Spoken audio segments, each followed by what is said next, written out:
So, when last we left our group of adventurers, you all had finally made your way down from Mother's Island after finishing up Kuzma's quest to get the final piece of his staff, the Crook of Melora.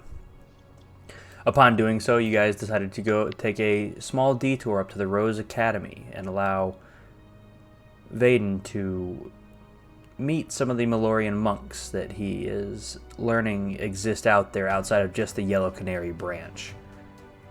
You learned some important information, did some drugs with the Master Chorus Nuck, as well as got some information from him about Tasmorn, a person who looked like a younger version of your very own Yasmorn, laying into the fact that you have met Dick Norm, Tasnorm, and you've heard, prior to last episode, of Lord Jasnorm. You all then traveled through the Hoofed Pass and down all the way to Brintakor to take care of some business on Mendicus' behalf. Upon arriving there, you discovered it was a little racist against Drow, though over time the Drow was able to figure out why and be able to explain his way whenever anybody was rude to him, that he's not even from that lower city, blah, blah, blah, people are still racist. But he rolled well on persuasion and was able to kind of get along there for a while.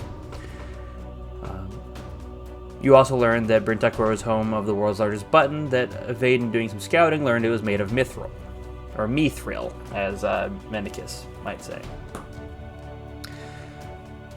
Some of you went to an orphanage. Mendicus went off on his own to take care of the meat man.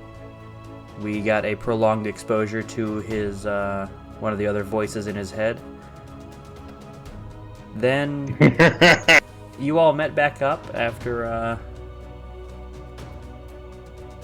Kuzma met a man named Frank who showed him to one of the mines and some of the smelters that were setting off fumes into the air that were polluting the area. You all eventually re-met Sir Gregor Ree, and he asked you to come speak to Lord Jasnorm, where eventually you all decided to go to after robbing the Museum of the World's Largest Buttons and leaving a witness behind. Allegedly leaving a witness behind. After taking care of the button, you guys went off and met Lord Jasnorm. He had a lot of questions. He allowed you guys to ask some questions as well. He revealed quite a bit of information that has been privately given to Yasmorn, who has not decided to tell you guys anything yet. You all eventually decided to sleep within Jasmorn's magnificent mansion. And we are going to pick up in the middle of the night. But you guys didn't go to bed until like 3 a.m., so you'll probably be waking up a little bit on the late side or just be a little bit tired the next day. But we're going to pick up with Kuzma. I believe you wanted to do something. So everyone is already done with the Sir Gregory meeting. This is at like 3 a.m. You and Pavel just entered into Jasnor's estate. Yeah. So I don't know if it's quite at 3 a.m., but whatever. I want to wake up early before everybody else. Right. I'll be awake. And yeah, Mendicus and Vaden only need 4 hours of sleep, and Alcahest is basically on sentry mode constantly. So, but you were resting a while beforehand, riding on Pavel's back. Okay, I'm leaving. I'm going to the mine. Okay. And once I'm like not quite within sight range of it or anything. So, as you get up, Alcahest would probably see you because you're all in the same room. Sure. Alcahest, do you do anything? Do you wake up out of your sentry mode? I guess I don't know if you. I guess you can choose to come out of the sentry mode. I mean, I'm not asleep. I see I'm doing it. You're just head rotating, and you just see Kuzma get up and start to walk out. Go to piss. Okay. Enjoy your piss. You head out, walk the quarter mile back to town, cutting through some of the forest to get there a little bit quicker, cutting to the north side of the town, where you eventually find that small hill. Oh, I shouldn't have. Doing this like a long time before we wake up? Yeah, because he was resting quite a bit before that, just riding on Pavel's back on top of the lion. So he was relaxing before that, and depending on how long this may take, he may suffer a point of exhaustion, but we'll see. Yeah, so you cast Pass Without a Trace on yourself. You are heading towards the mine. You are. I assume you don't cast that, so you're pretty close to it. But Yeah. Like just on the other side of a hill or something. go ahead and roll me a stealth check. Well, I'm not done, so kind of after. Yeah, no problem if you're doing more. Okay. All right. We are wild shaping into a giant underdark spider. Jesus fuck. Not quite the standard. A little. Yeah, not quite your standard spider. More like purplish with the classic tones of the Underdark being very like rust-like and just molded rock. So you might stand out a little bit. Stand out a little bit up here on the surface as a giant spider. Obviously, you don't see that many giant spiders, but if you did, yeah. What were you gonna say, Mendicus? It looks like a fucking walrus. Especially with a giant mustache on it. Yeah, Do you have the giant mustache? So that's a 30 stealth with the Pass Without a Trace. Alrighty. As you crest the top of the hill, you mustache staying right where it is, turn into this giant underdark spider and just land skittering across the ground as you enter into the mine. The moment you hit the surface of the mine, you immediately crawl up onto the walls to begin staying out of sight. A couple dwarves pass underneath of you, and you just immediately stop moving, hug the wall. They don't seem to notice you as the shadows cling to your darkened body. I'm looking for what's holding the mine up. All of the wooden posts, I assume. Yeah, Concrete pillars. go ahead. Well, they'll mostly all be wooden, but go ahead and make me a perception check. It's not going to be that difficult as you're just kind of wandering around. This is just going to kind of determine how quickly you can do this. Nice, a 16. Not the best, not the worst. You don't venture too deep in, as you are avoiding the ever-present eyes of some of the dwarves in this mine. Not knowing how present they are going deeper, you can hear pickaxes clanging off of stone, but it's hard to kind of gauge how far away that is without being there yourself. But you find probably a good 4 to 5 wooden pillars that seem to be in almost like smaller archways where they weren't able to dig out as deep as they normally would, so they decided to go ahead and put up a wooden post to hold that area up. I want to wrap my web around each of the tops of those pillars. Okay, yep. And then work my way back out to the mine. Okay. Go ahead. The Pass Without a Trace still going on because you have an hour. Go ahead and make me another stealth check as you're trying to keep these spider webs hidden, I assume. Yeah, a 24? 24. Okay. You keep them pretty close to the wall. On your third one, you eventually feel somebody break your web that you have, that you're kind of expanding outwards towards the entrance, implying that maybe somebody saw it and like swatted it off the ceiling. Do you want to go back to that third one or no? I've got 3 out of, you said 5? You have 4 out of the 5, as your third one was broken as you're going for the last one. No. Okay. I'll just. Alrighty, willing to leave it? You get back to the entrance with all 4 of your webs in tow, just coming out your penis? I don't know spider anatomy. Alright, and then once I'm like up and out and safe, I want to see if I can knock them all down. Make me a strength check.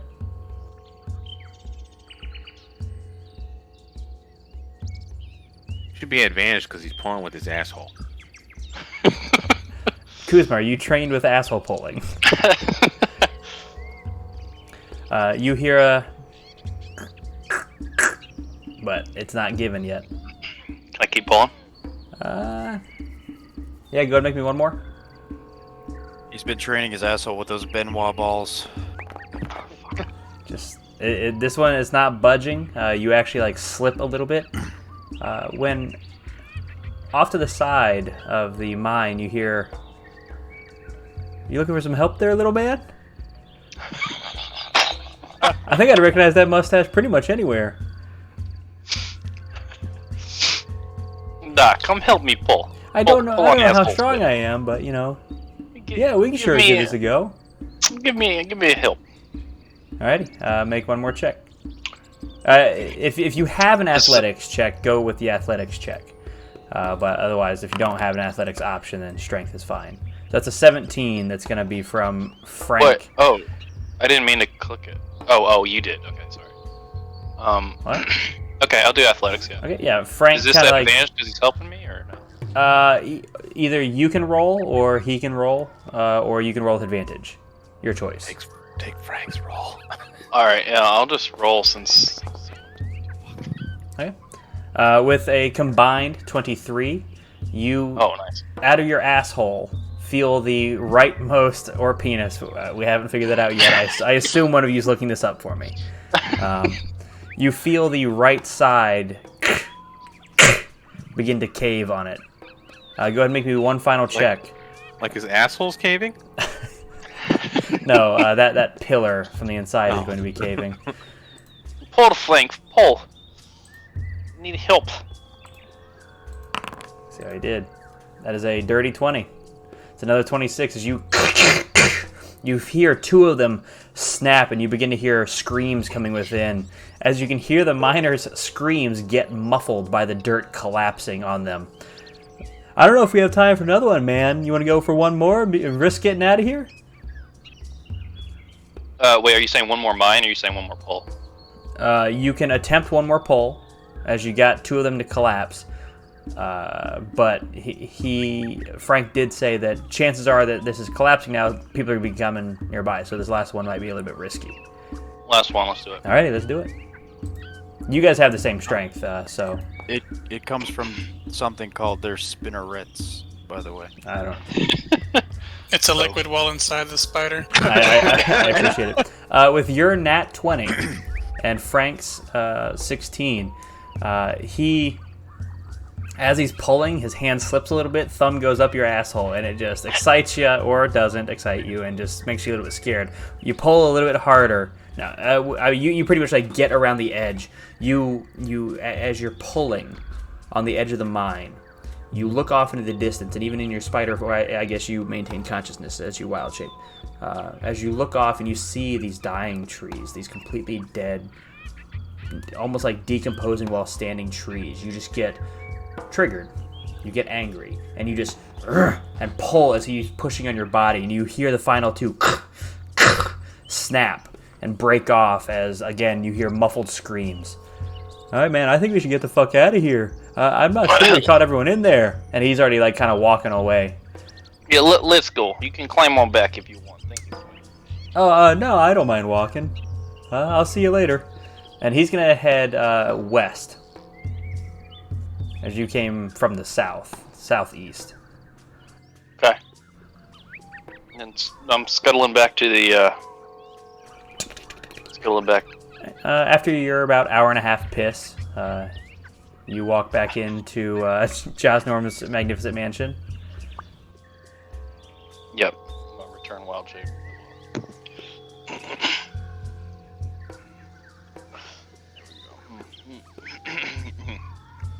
Excuse me, okay, Hess.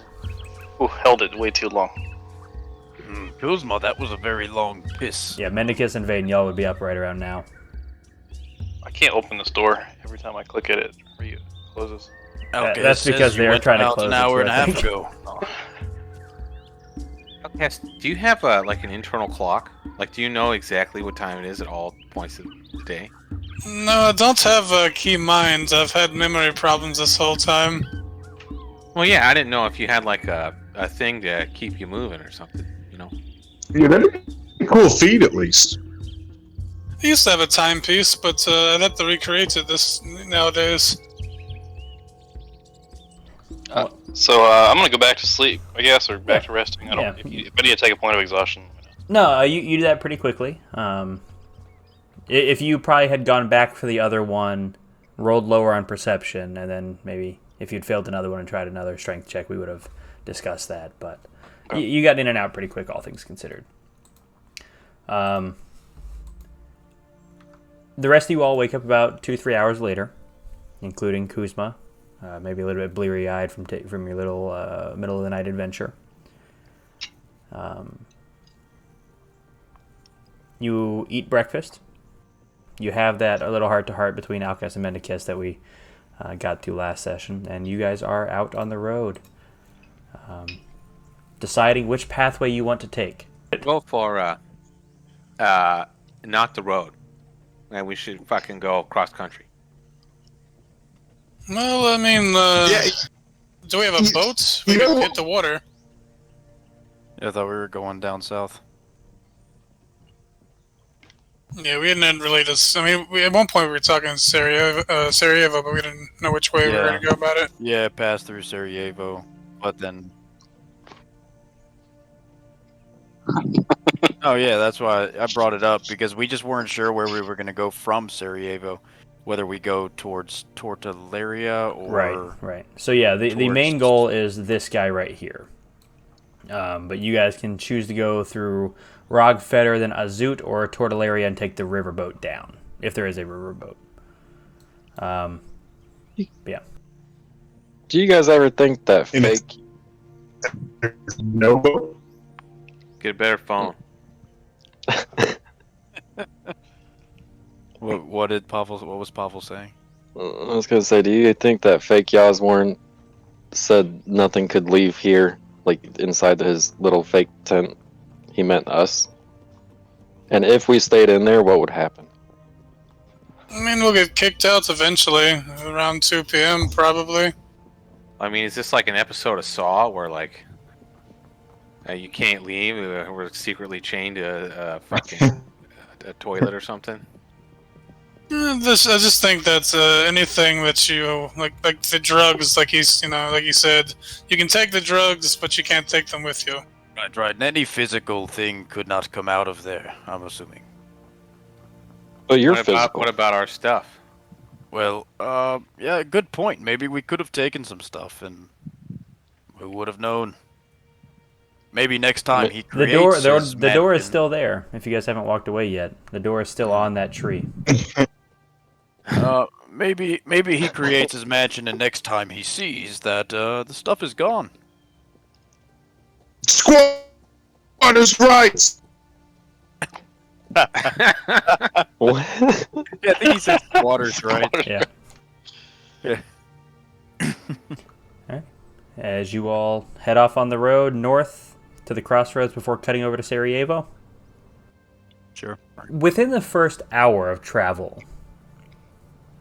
Hey, man. No, I'm just kidding. Alcahest. As you're walking, out of the corner of your eye, and I guess, Vane, you'd spot it too with your 21 passive perception, you see this red flashing on Alcahest's right wrist. Just a woo, woo, woo, woo. And as you look down, Alcahest, you have this sudden memory of being the eldest sibling, and oftentimes between you and Requiem doing a lot of the healing amongst your siblings, you with your potions and occasional healing spells, and Requiem being the cleric that she is. You designed this inset bracelet into your wrist and convinced some of your siblings to take it as well, and even convinced Ma'at to be a part of it.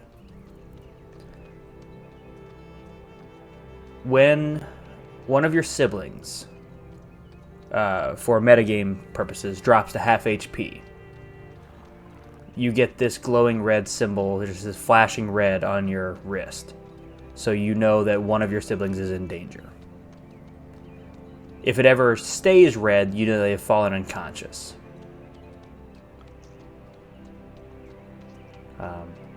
You said I would have seen this too? Yeah, you would have seen it out of the corner of your eye. Alcahest, what is that thing on your wrist there? Well, it's nothing good necessarily. I mean, it just means. Are you something- actually going to explode this time? You know, if you touch my all-purpose tool in the right way, maybe.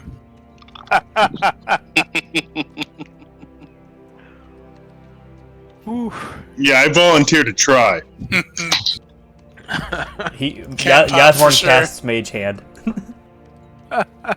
He's jerked off one of you before. He's not afraid to do it again.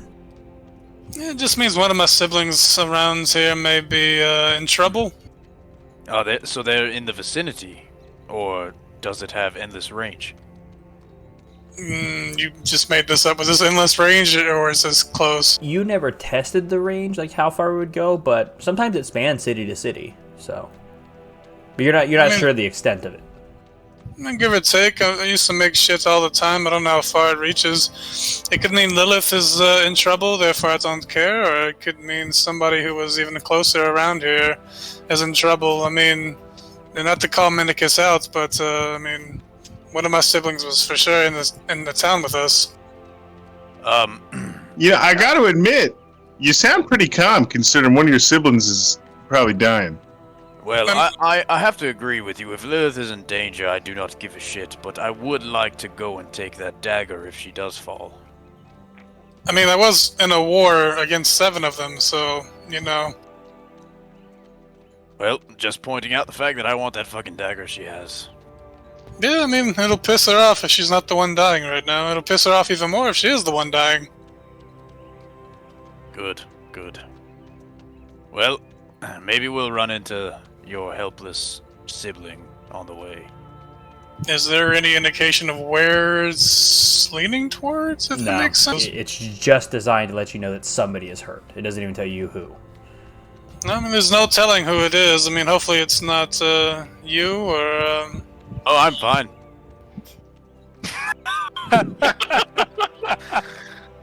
That took me a second. Oh, Never gets old. And I didn't know y'all he falls siblings. back on his bed. He's just like, fuck these guys. Don't say these guys when it's the one person. Fuck me. I'm sorry. You're fine. No, not fuck me, fuck you. Fuck me. Oh, no. Fuck you.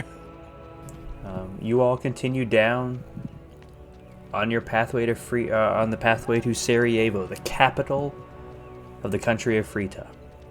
Traffic gets heavier and heavier, coming and going, mostly coming. The closer you get to it. As are we. As we approach, do I see any, I guess, travelers that might have some valuable stuff I might want? Anything in particular you're looking for? I don't know, like a wagon pass. Yeah. There's tons of wagons. They have like weapons in the back or some shit. Are we just all out evil now? Did I miss? Yeah, Did but- we just give up? No. I've been wanting another sword and I don't have any money, so. Bane's going back to LOL. I probably got some extra cash. The orphanage didn't want as much as I thought. We don't have to Oh no, you know what? It's commit not, any more.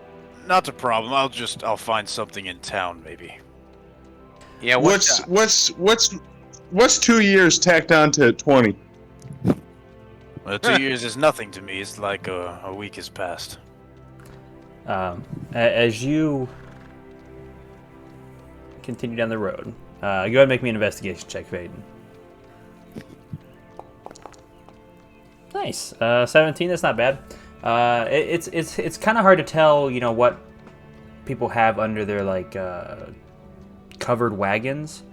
Any of the covered wagons are probably going to be the people holding anything valuable. There are often guards sitting next to the driver on the front and on the back, as it's just safer to travel with guards, especially on the road to or from Sarajevo, which is the religious freedom capital of the world. But, as luck may have it, there is one cart that is traveling in the same direction as you all, towards Sarajevo, that is just miraculously painted in bright pinks and blues and purples and yellows. Has on the side of it a very large symbol of a goat's head if it was slightly more humanoid. It is the head of a satyr. And at the very bottom it says Emetipano. So this appears to be a cart owned by him. Looking at the driver is not a satyr, but there are 4 guards, 2 on the front, 2 on the back, and the driver that is just kind of leading behind a team of 4 horses pulling this wagon. Are we out catching up with them? Like, are they? They're about to pass you. The wagon's gonna be faster because of the horses. You there? Are you carrying Emetipano in the back there? No. Oh well. Piss off. Well, fuck you too then, buddy. Whatever. I mean, if it's not Emetipano in the back, Okay. Aiden doesn't give a shit. Cool. And they continue galloping past. Otherwise, Mendicus, you know, ask for a ride. You always ask for a ride. Yeah, I thought about it, but he seemed like an asshole. Yeah. And we better lay low. I don't want to start a fight on the road. somebody roll me a d12 real quick, just for the see if anything happens today. I was gonna do it, but I never had a macro for a D12. Alrighty. Let me look at my sheet. You all seem to experience no trouble on the road. Many passerbyers, seemingly no issue. People of all races, ranging from tieflings to humans to gnomes to halflings. The closer you get, you can hear shouts in praise of the different gods, be it Bane, or Cord, or Lolth, or Tharizdun. You even hear some of the minor deities popping up here and there. Pelor, Sarenrae, gods you've never heard of. And slowly you approach this massive city. Previously, Pavel, Vaden, and Kuzma. Melona was the largest city you had ever seen. Really the first city most of you had ever seen. This place dwarfs Melona, dwarfs Brintakor, even if you combine them. There are walls standing 40 feet high that you can see from a quarter mile away as the trees dwindle a bit, getting closer. The lush grass, green grass and the farms leading up to the city. Massive farms growing all sorts of different vegetables, people out in the fields working them. How's the sky, trees, nature, anything? Everything seems healthy. They seem to have clear cut this area so that they can have farms and grow the nutrition and wheat and whatnot necessary. There are several cow farms and pastures, but like I said, it's all pretty healthy and green. Whenever we get into the city, same question. Is the wall 40 feet of stone or is it wood? It's all mithril. It's time to steal the wall. Mithril. It's all Mithril. No, smell that wall. See if it's mithril. Yeah, let me go taste it. It's all unburnable stone. If you're thinking about burning this city to the ground too. Have Mendicus or I seen anything like this? I will leave that up to you two on whether you have ever been to Sarajevo. Like I said, it is the religious capital of the world. Alcest, it's been a hot fucking minute since you've been here, for sure. But chances are you would have been here. This is basically neutral grounds, no matter what. This is like the one place even Hex never did anything. This is one of the few places in the world that gods have a decent bit of power, though they tend not to flex it here that often because neutral grounds are neutral grounds. It's important to be polite within the grounds. There are going to be, at least from what you remember, sometimes there are shops that are worshippers of Bane only. If you're not a worshipper of Bane, you're not allowed in. There are sometimes inns that are no followers of Tiamat allowed. Anyone else is cool. As you all approach the gate, you see these guards, again varying races. In this case, the two standing right at the gate both happen to be elves, one high elf, one wood elf, standing there in this silver, very bright, almost like platinum color, but it's very clearly steel, just very bright polished steel chainmail with sleeves that extend down their arms that have patches on them.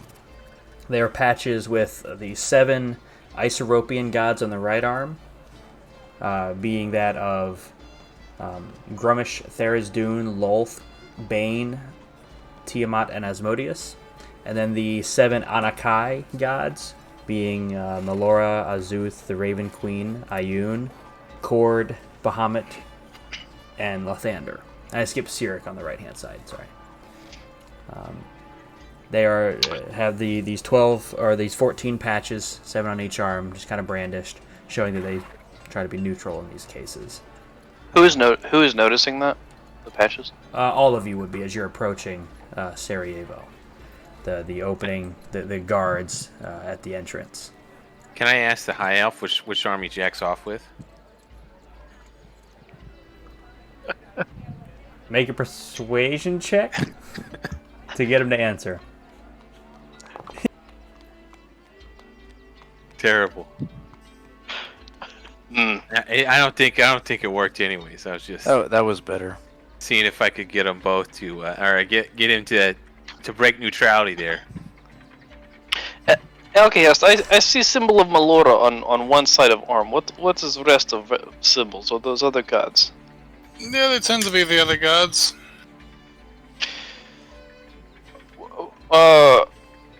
Which side is your? Why are they split like that? Does that mean anything? One side versus other. Well, and you know, in my past, it's the winning side versus the losing side, but I think it's changed in my my years of sleep.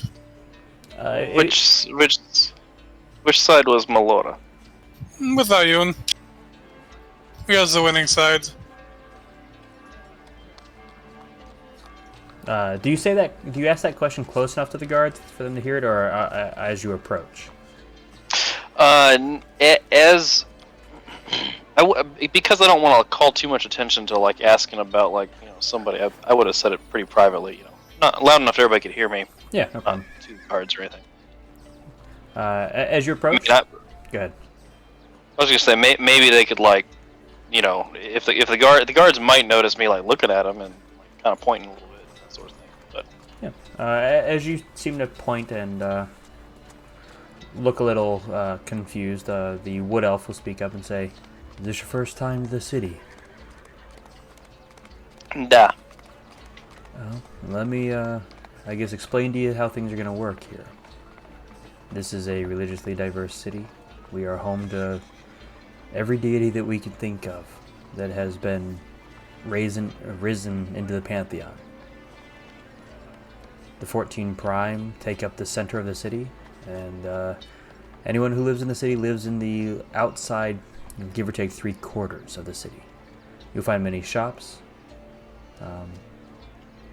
But like I said, the inside quarter of the city is dedicated to churches and private sanctuaries of the different deities. We ask that if you worship a certain god, to not enter into that sanctuary without the utmost respect, and to follow any of their rules that they may have. Hey, where's the Santa Claus district? I believe that is a small district that you may find outside of the Grumish district, just to the south of it. A very small church exists there. Yasmorn, do you gotta like go pray? Well, before we allow you to enter, we do have to ask. And he pulls out a wand from like inside his like sleeve. He has like a little spot where he had a wand sitting. Who do each of you worship? Ooh, I know this one. I follow Kuzma.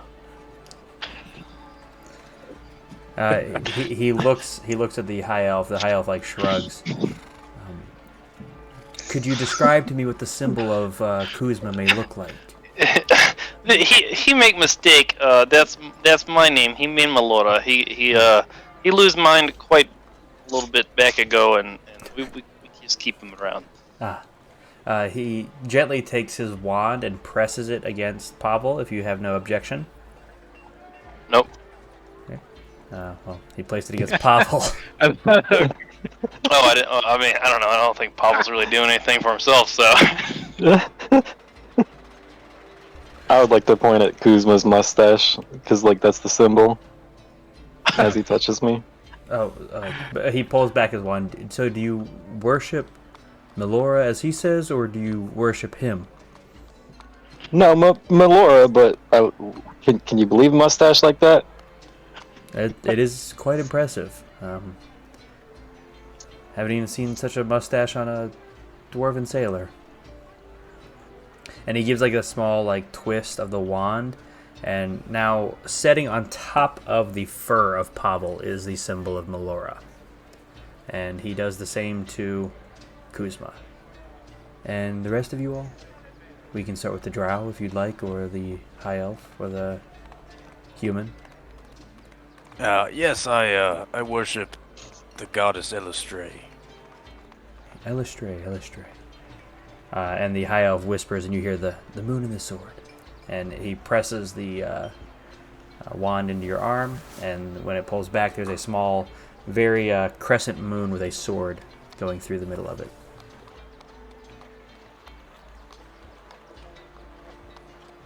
Human. Is this permanent? No. When you walk through the gate exiting any of the part of the city, it will vanish. Can you make it permanent? No. I guess don't leave through a gate, and I suppose in theory it would never go away. Right. Human high elf? Yeah, I don't worship anybody. He presses the wand to your shoulder, the same spot that he presses at everyone else, gives a small twist, and when he pulls it back, there is just a large circle with nothing in it. Sweet. Like your empty heart. And the human. That's your soul, Mendicus. Yeah, honestly, that's probably right. I don't know where that is. Human? Who do you worship? I'm back. I guess I'm going down to the Grinch district. You said the Grimish. Yeah. I'm trying to find me Santa Claus. So you worship Grimish or Santa Claus? Well, I guess I worship Santa. Say it one more time, you broke up.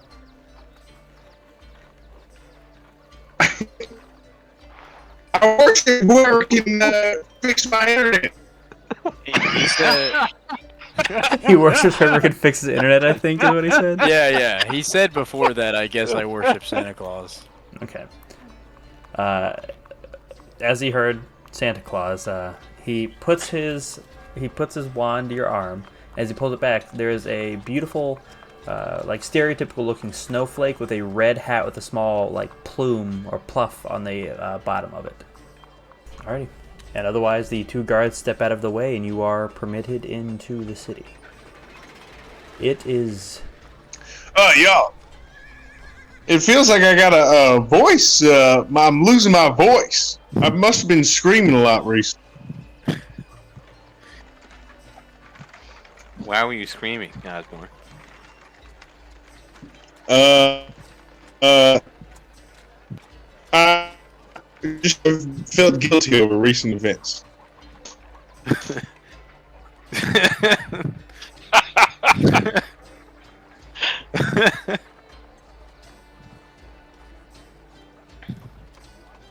So is Yosmorn actually human? Shh, Pop. Don't say that. We don't say that. And as Well, he was.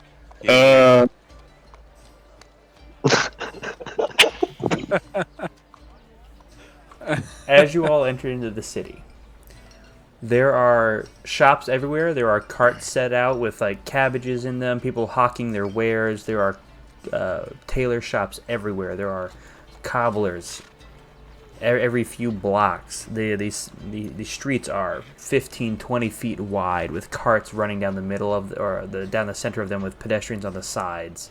almost like a real world like street and sidewalk.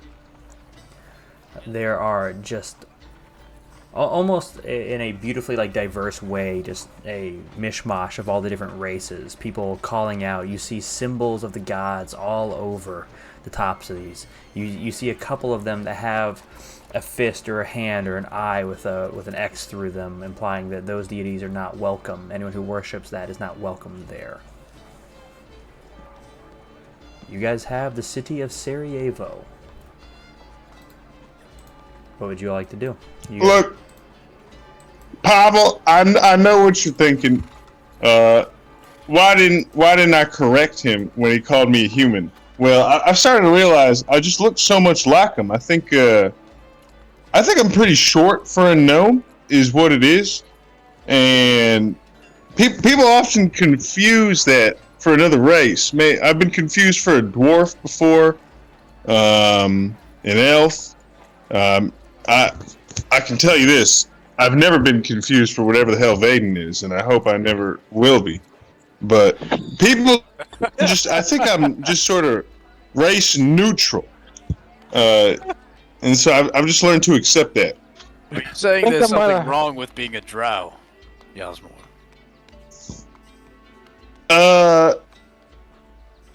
Anyway, I feel like now I've also got the voice of Alcahest, even. I could see why you would think that. I'm gonna whisper to Kuzma privately. Listen, Kuzma, there's some reason we're not telling him that he's a human.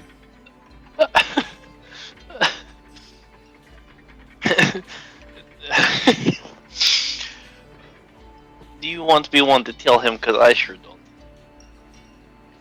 I mean, I will tell him if we agree that it is a good idea. I was about to tell him that he appears as human on outside to everybody else, including us, but he knows in heart he's no. But you tell him whatever you want. Oh no, that is a very good way of putting it. Go for it. He seems fine how he is.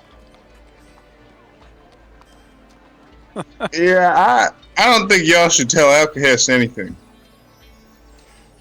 What? What? What? All right. As you all continue to the city, if there's not anything strictly present you're looking for, Vaden, off towards the center of the city, you see clouds that you haven't seen since you emerged from the Underdark and into the surface. These clouds that are combined with what looks to be like crystallized rain falling from the sky in the center of the town. Very centralized. And you can hear kids off in the distance say, "Look, look, look," and taking off towards the center of the town. So I would recognize these clouds? Yes, as snow clouds. Obviously, being this far south, you haven't seen them in quite a while, and it being early spring. But when you emerge and spend a lot of the time in the mountains, you recognize these as snow clouds. Is there anything, is there anything, like, special about them other than they are snow clouds? Like, do they signify anything? Like, a presence of some sort? Make a religion check. Sure. Maybe it's something to deal with Santa Claus.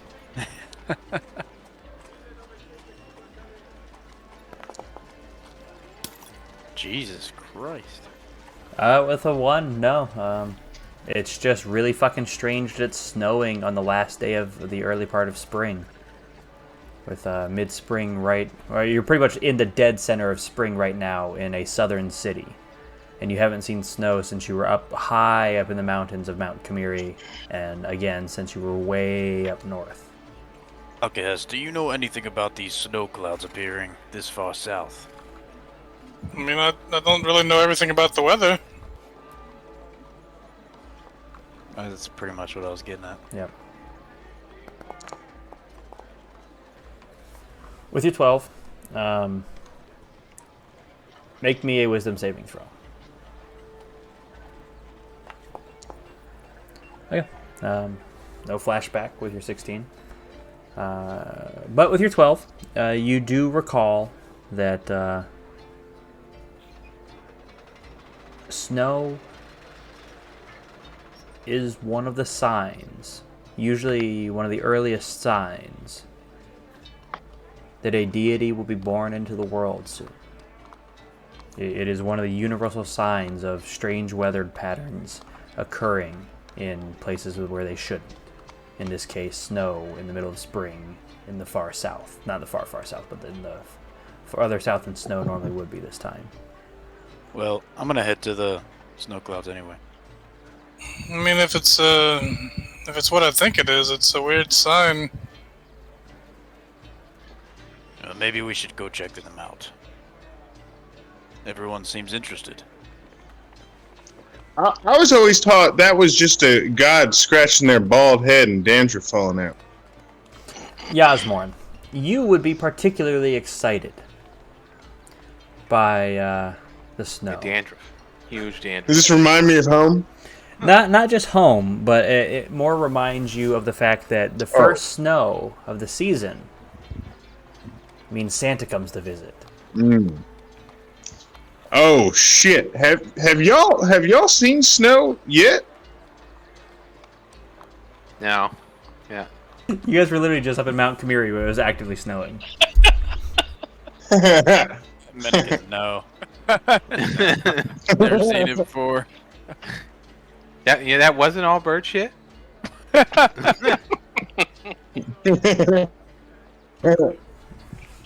Well, as the group of you makes your way towards the center of the city, you pass streets and streets and streets, huge apartment buildings, taverns, inns, pubs with music blaring out from the insides. You pass canvas tents where people are selling their wares. You pass a small district as you approach the center that appears to be just a small group of smithies.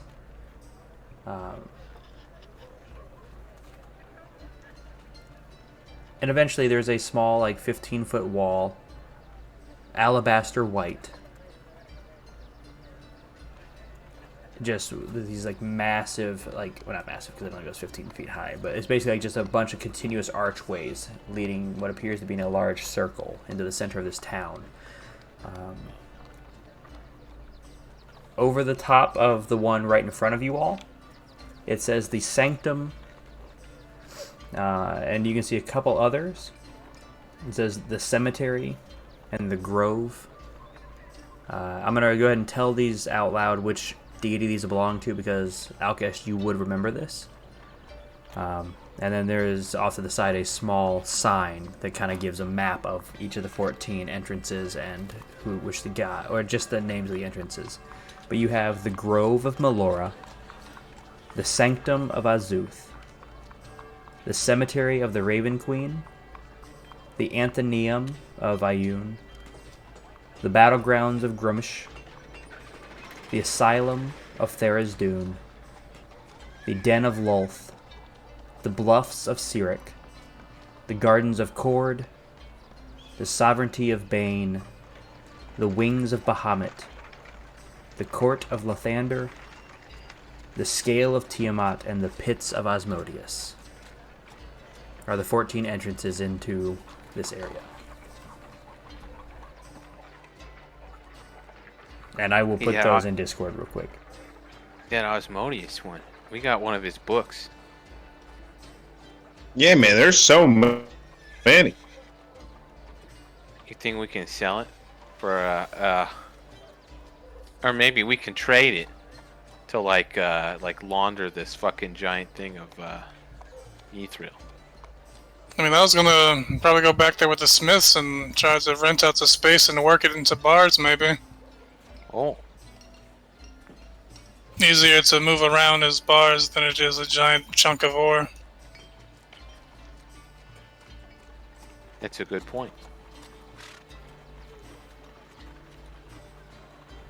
But as you all have gotten closer, especially this close to the archway, there is actually a small covering of snow on the ground in front of you all. There's snow beginning to very lightly fall upon you. It gets much heavier inside the arches, already almost like a quarter-inch deep. As soon as you pass through to the other side, there are kids rolling around in the snow. You can hear snowball fights happening from within, with orc children running around throwing snowballs at each other. You see a couple halflings and gnomes making their attempt at tiny snow angels. You even see a singular Goliath who is just like acting as a sled pull, who has put a shield on the ground and giving kids a ride as they hop on the back and trudge them around via a rope. What are y'all doing? Yeah, okay, so before you go, Smith, that Mithril, who's that chain guy, sir?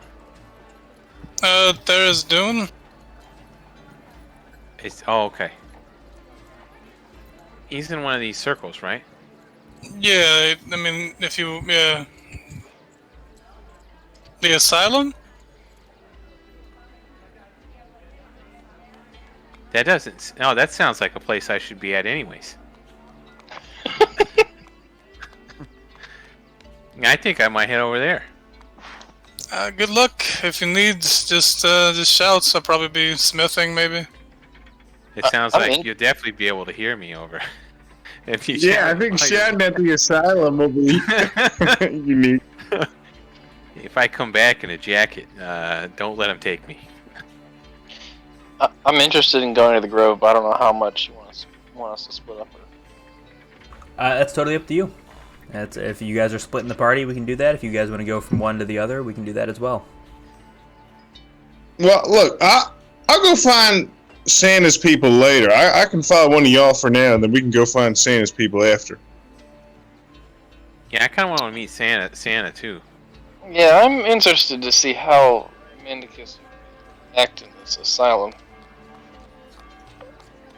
Well, hopefully they all act like me. That's what I'm interested to see. Alright then, I don't care if you guys come with me. I don't know this guy at all, so maybe they'll just kick me out. Yeah. Alright, you all head, I guess you guys make your way around the circle, or cut up through the middle, it doesn't really matter. But we'll go ahead and assume you head up to the asylum entrance, so you walk around a circle a bit. Is everyone going with them, or are you heading off to the blacksmith's, Alcahest?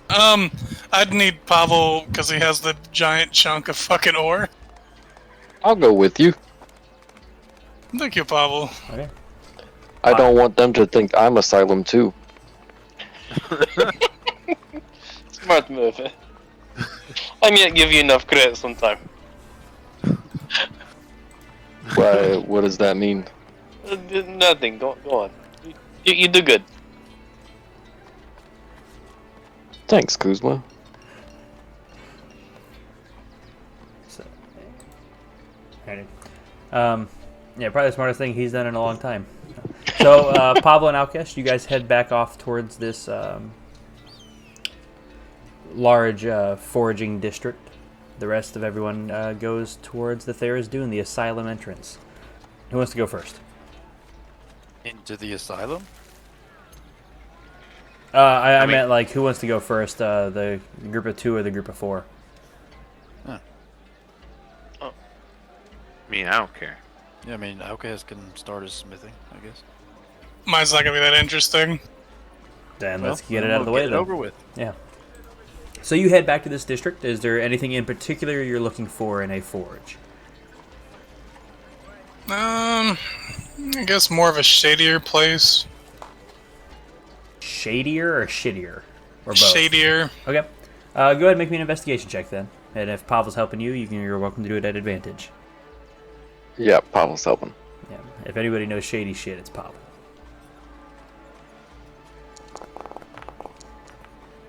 Nice. Okay. An 18. You walk around for a bit. You eventually find a smaller smithy tucked between two smithies. It's literally called the Wasted Iron.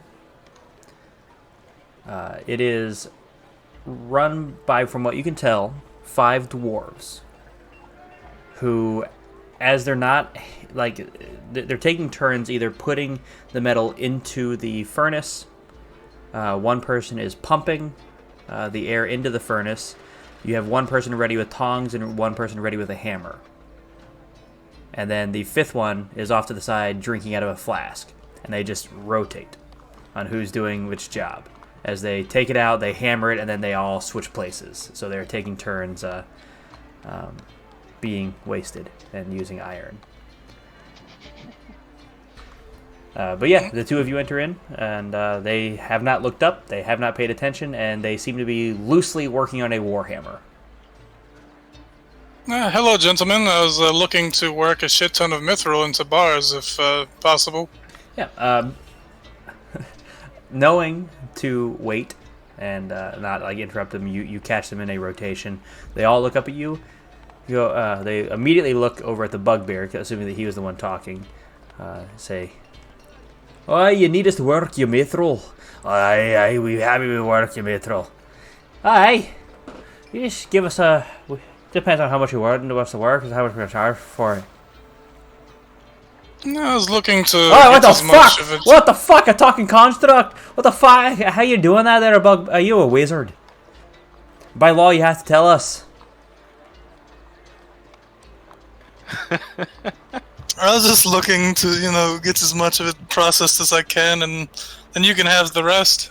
Stop with the magic. We don't like magic in this place. We like hard-working stone and metal. So, bugbear, talk for yourself. I'm hardworking metal and stone. How are you doing that? You're not even moving. There's no somatic components. There's no material. How you doing that there, bugbear? Do you worship a god? Only more than. Yeah, I was created by him in Ioun, so I'm a Warforged. Let's see if they can understand what that means. One of them's got to roll well, right? Okay, nat 20 for one of them. Good for him. The most drunk of them just slurs out. Oh, it makes sense. He's a talking construct. Don't worry about it. Oh, you're looking, and they kind of like push him off to the side a little bit. So you're looking to work your own mithril, or do you want us to work it for you? I wouldn't mind working it myself if you guys want to assist. I mean, I won't turn you down. I was just trying to get quick bars. Oh, hey, we can help you for a fee. How much do you charge? Oh, hey, that depends on how much we're working. A shit ton? Like a metric or imperial shit ton? Like 250 pounds, if I can get it worked down to bars. You immediately see them all kind of like eye each other. 250 pounds of mithril. They look up and one of them says, "We'll take, we're just helping you work it in the bars. We'll take 30 pounds of mithril." Yeah, sounds like a deal. Alright.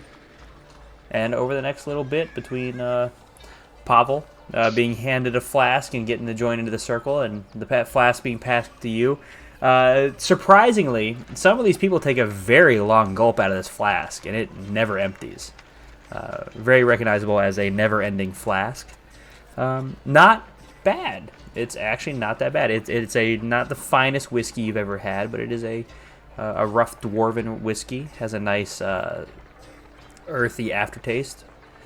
If you've ever licked if you ever had those like licking stones that you could lick as a kid, it tastes a little bit like that with a little bit of whiskey behind it. Yeah, that's good though for dwarves, I think.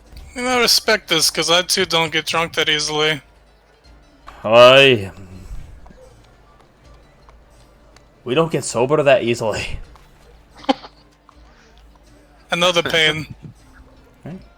Otherwise, over the next little bit, you will be working those into the bars, and we will skip back to the Thera's Dune folks.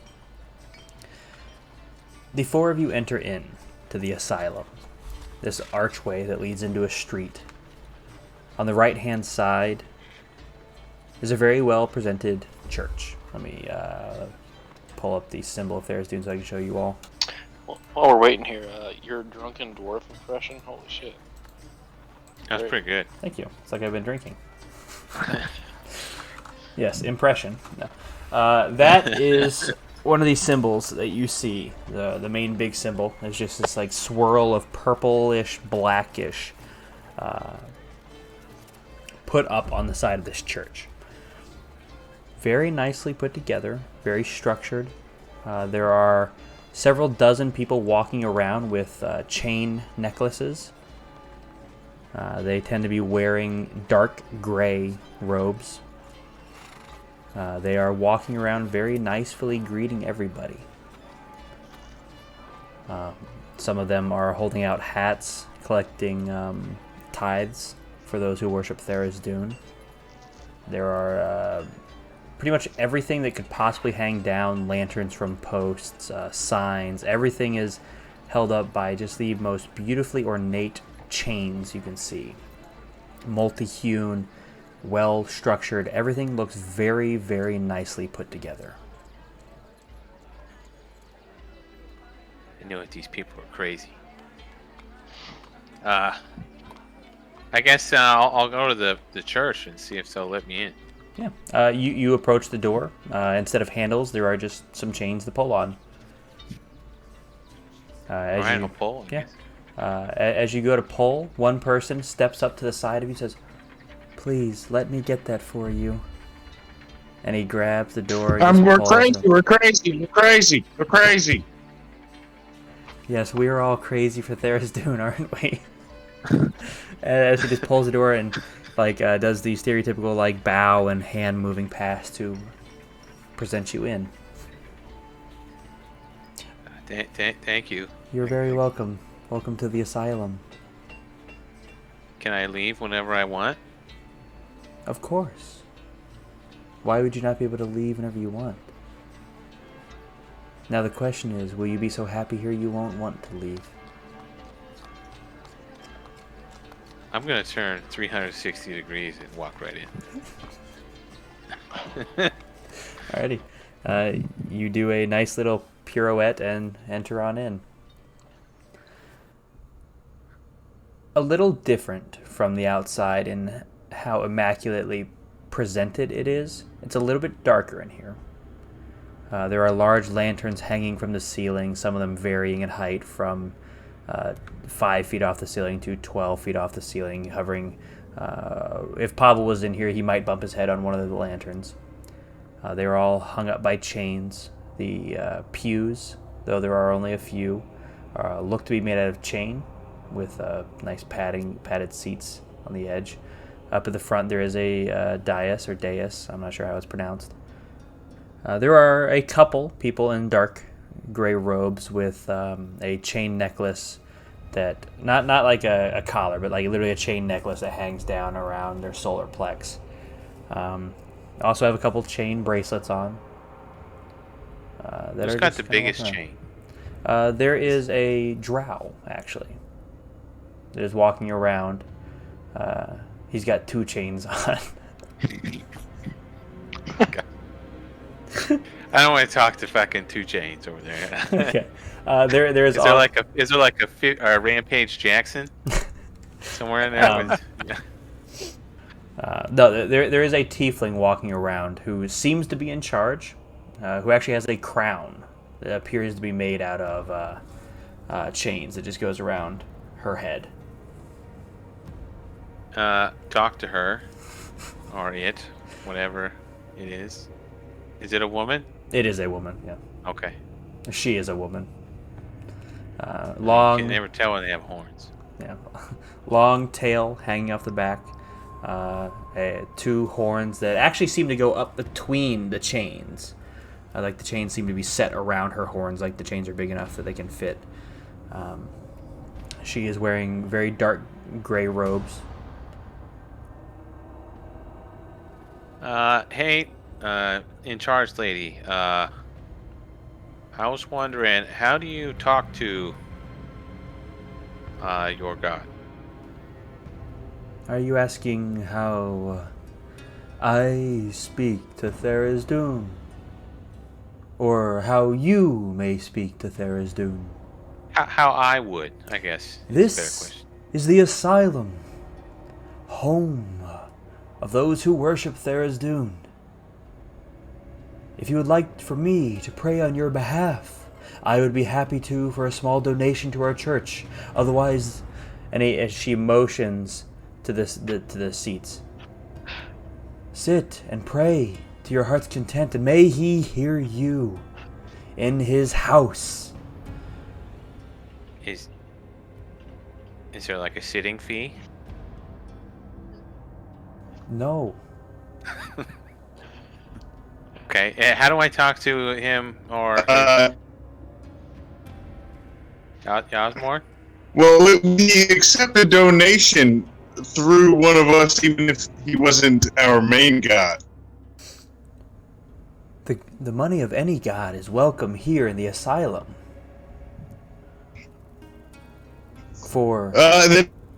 Then I would like to pray for my friend Mendicus. I would like to pay for a prayer for my friend here, Mendicus. Yes, please, follow me. And she puts out her hand for you to hold. Oh Me my or, god. or Yasmore? Take Yasmore. I'll let y'all know. For Yasmorn. If she touches me inappropriately, guys, I'm gonna let y'all know. We'll cancel that bitch. If she gives you any deals, just take them. She takes you and leads you behind the dais and a little bit farther back, and there's this like small chain wall that she motions for you to go through, almost like beads through a door.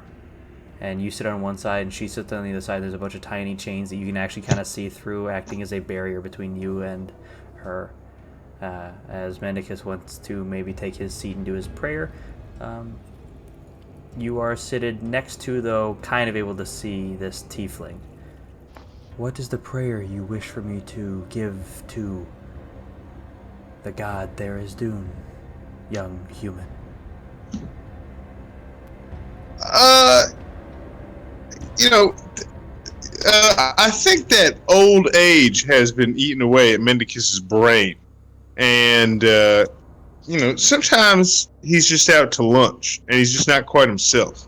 And I would like to pray that the god keep him within his own head more often, and keep evildoers outside of within his head. I think basically he's just getting old and stupid. You hear a thunk, and you see her horns and then her arms raised above her head, and she says, "There is Dune. Please watch over this young gnome, his friend Mendicus, who sometimes is not always in his right head. Please take care of him, watch over him, and make sure that he is always within himself even when he is out to lunch. Take care of this young gnome's friend Mendicus." I start to tear up. Nobody's ever recognized that I was a gnome before. I called you a human earlier, but I was mistaken. It wasn't until I heard your voice and knew who you were that you were truly a gnome, just a tall one at that. I was mistaken, and that is on me. And her hand extends through the chains. The donation for the prayer, please. I think I have a platinum to give. All right. I can check your character sheet real quick since you're unable to access it. Tearing up for being recognized. You do not have a platinum. You have 32 gold, 7 silver, 37 copper. I'm a poor motherfucker. You say you're a poor I'll give her. You have diamond and adamantine buttons. You have 250 pounds of mithril. Oh, I'm sorry, mithril. Yeah, we're future rich, present poor. That's fair.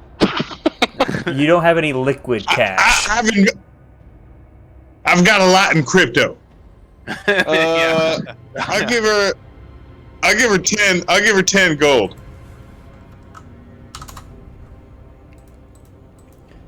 As her hand recedes and sees the money, she says, "You actually begin to smell burning incense coming from her side, and you hear her muttering under her breath. You can't make me a perception check. I will make a perception check for you, Yasmorn." if you don't have to cover it up if you're smoking weed. We're cool here. With a 19, you hear her muttering under her breath. You hear her say, "The Chained One. He who guards the realm of sanity. Watch over him and accept the donation from this gnome."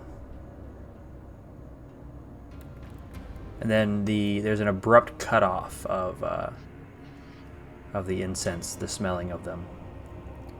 "Your prayer has been cast. Please go back and let your friend know that you have prayed for him." And while you're doing that, Thank you. and while you're doing that, we will go to Mendicus. What would you like to do? And Vaden and Kuzma as well, of course. I'm just observing. Okay. Yep, same here. I want to ask the main lady a question in a minute, but Yeah, we'll get back to that when her and Yasmorn get back. I'll sit in a pew. Surprisingly comfortable. Change pews. Yeah. I guess I don't know how to pray, so Kuzma, how do I pray? You just put hands together, clasp together, and bow head, and pretend like you speak to somebody. And they sometimes listen. Okay. Hey, I love the fucking Osmodius, is that your name? There's Dune. Sorry, the wrong guy. Hey, why are you sending a chain guy to follow me around? What do you want me to do next? I guess. You saying this all out? Quietly. I think we're sitting right next to you, so. Please, if don't smite my friends who are sitting right next to me, eavesdropping on our conversation. I know it's very rude of them to do so. If you just want to slap them a few times with a chain, that'd be fine. But yeah, just like send me a sign or something, but maybe not the creepy chain guy this time. Thanks, bye. Make me a religion check at advantage. Well, you're gonna get 2 1s. Make sure you hang up prayer. Put phone down on. Ooh, wow. Natural 20. As you all sit there, you notice as people kind of come and go, the door opens a few times as Mendicus does this quick prayer. There's a pretty brisk breeze that blows in. Mendicus, the breeze that comes in blows this cold air from the snow outside across the back of your neck. And the chains in the room rattle together, just a small shh. And you hear a small whisper within it. And it says, "I did not send him. He came to you because he thinks you're special."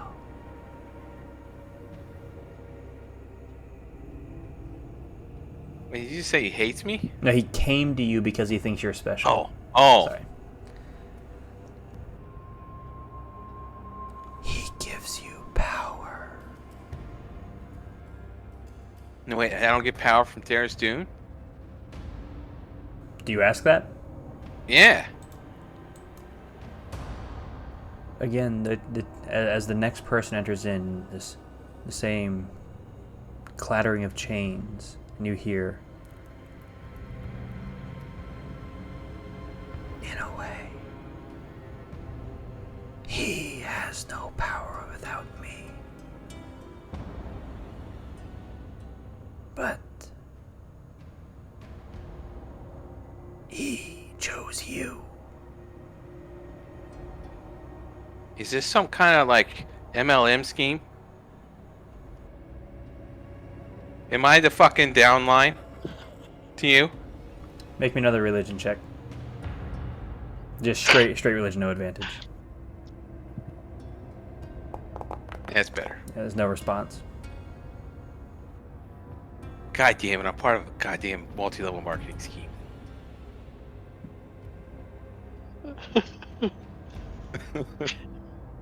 Hey, realistically though, how much of that prayer did you want us to be able to eavesdrop on? That's some pretty critical info. You would have heard nothing of the chains. Just No, not yeah, the response, but just what would you did you like move away from us before you said that prayer, or could we... No, I just told you it's fucking rude to eavesdrop. If you're gonna keep eavesdropping, then Oh, yeah. I probably would have been searching for the main lady, not really. I was eavesdropping. Well, you know the main lady is in a meeting with Yasmorn, doing a prayer. I would have been looking for the next higher up. Okay. There's that drow. Yeah, I'd like to talk to him.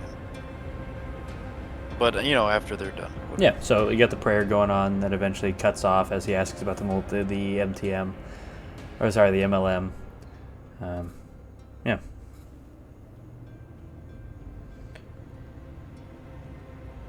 No more info for Mendicus at that point. Unless you want to keep going.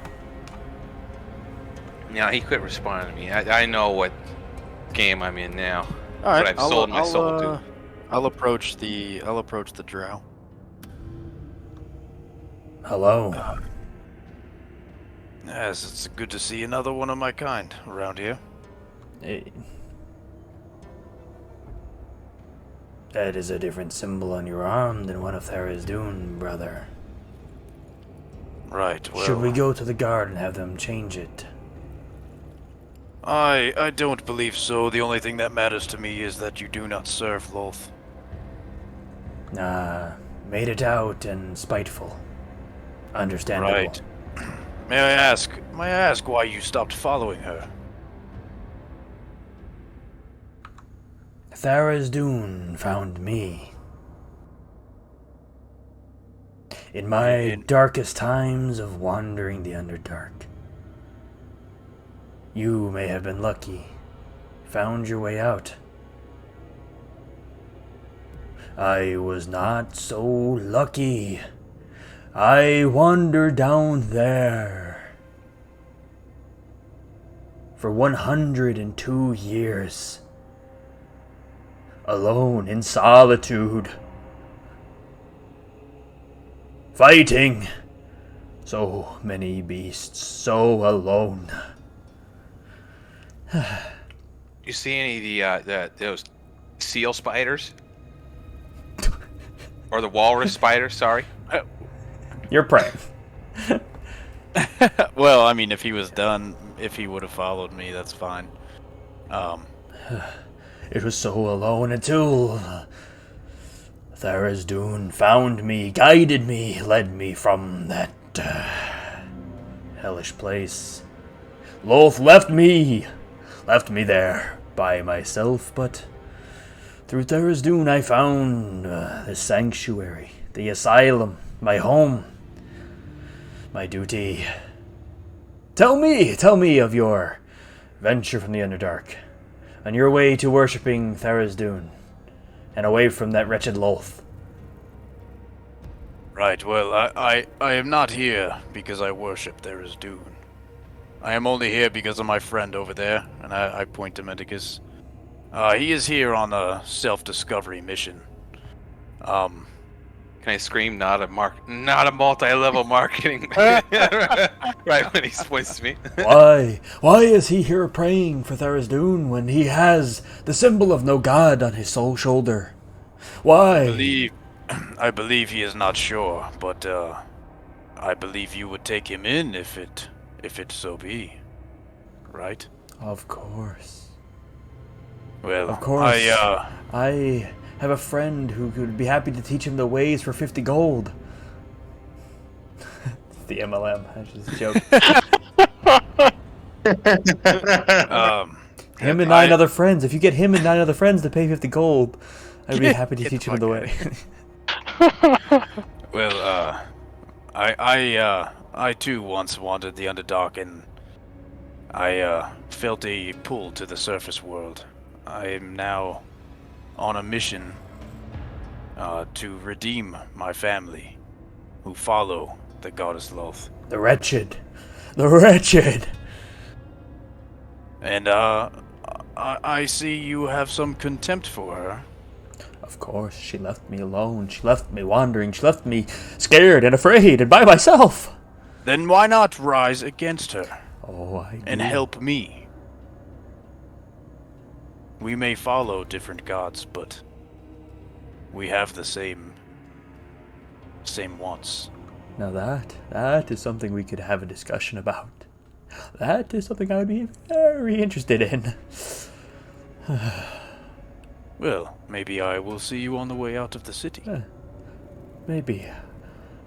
I stay in the outer circuit, but I spend most of my days here. Well, why don't you spread the word and gather any brethren that would like to fight against her. I will keep an eye out on any. None. Both following drow. And I will keep an ear to the ground. I don't know your name, but I am Mortal. Mortal. Mortal. I'll tell him my name. But okay, M-O, so just mortal. Yeah, it's spelled like mortal, but yeah, Mortal. Vaden, I do not forget names, I do not forget faces, especially a friendly one like yours. Well, I would appreciate it if you would gather your friends that would like to fight alongside me. I will do my best. And through Thera's doing, I imagine anything is possible, especially rising up against that wretched wolf. Yes, may I ask, what does Thera's-Dune stand for? What is he the god of? He is the god of logic. Though things may not always make sense to any motions to the general outside, as if to the walls and the public outside. The things that Thera's-Dune does may not make sense to those not in his light, but those chained by him understand his sometimes weird ways. Sometimes rope, sometimes chains do not take the most straight line to get to where they need. Sometimes they go over and under and around and through. But they always get to where they go, don't they? There's always a beginning and an end to a chain, but always a circle. Always. Never ending. Alright, well, good luck with that, brother, and may you find peace. Unlike I ever would, he pulls you in for a tight hug. I guess I just let it happen. I will also ask him the direction of the, I guess, Temple of Illustre, or whatever. Yes.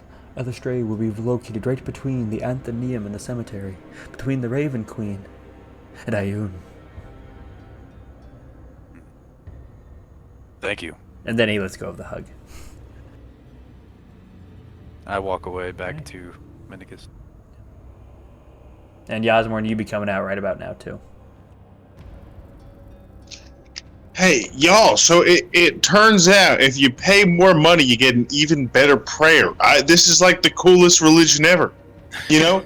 And someone was telling me, if I can convert 3 people under me, and they each convert 3 people, that I'll basically become a god myself by the end. I'm pretty sure by the end of this. Look, if Santa doesn't work out, we should come back here. There's a weird-looking gnome off in the corner. Not like a gnome that any of you all would have ever seen before. If Alcast were there, this would be a Smearfneblin, a deep gnome, who's just nodding his head as Yasmorn recites this to you all. Just nodding, big-eyed. Brother, do you want to become your own boss? Yasmorn, you might want to check out the Santa Claus area first. Why don't we go do that before you decide on this religion? Okay. Well, if I come back, this brother and me, we're speaking. Right. Well, it seems like he's very friendly. He seems very Yeah. excited.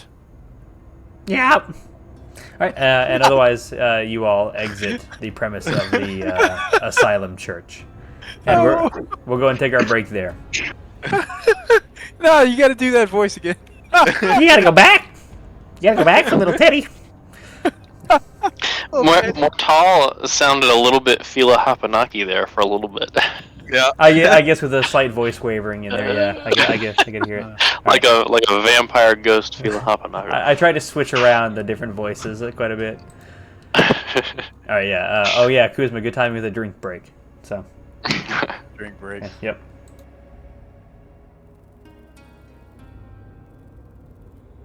So, the four of you exit the temple. When you went in to the church, there was about like this far in, probably about a half inch to an inch of snow on the ground. When you all exit, you have to shove the door open, as there's about 2.5 inches of snow on the ground. There are also people kind of like walking past you all toward deeper into the asylum, towards the center of all of this. And there seems like almost like a small crowd gathering in the center of the city. Pavel and Alkesh, you guys would be finishing up your project. Depending on the size bar you want to go, you could probably either go like 1, 2, or 5 pound bars. I'll leave it up to you. And then as long as you pay them their 40 pounds of bars, you can mark down the 220 into nicely done bars, however you'd like them. I thought it was 30. Yeah, 35, 30. it was 30 because it was at a 250. Okay, And yeah, 30. Yeah. Sorry, I I already was, marked it. in my head I was going between 40 and 30. They were trying to figure out what they think they could have gotten out of you. So. You can get 40. I don't mind having 210. 30's fine. 30's fine. I'd like 5 pound bars. Yeah, 5 pound bars would be more convenient. Okay. Then with your 220 pounds, you mark those down. Math. 44 bars. 44 5 pound bars. Are you carrying that, Alcast, or do I need to write it down? It's in the a bag. Okay. He has a bag of holding through one of his infusions. His artificer Yeah, infusions. I hold my bags too. So, actually, Pavel, this may be the first time you get to see this really up close, because the last time you were just using the pickaxe, knocking off chunks.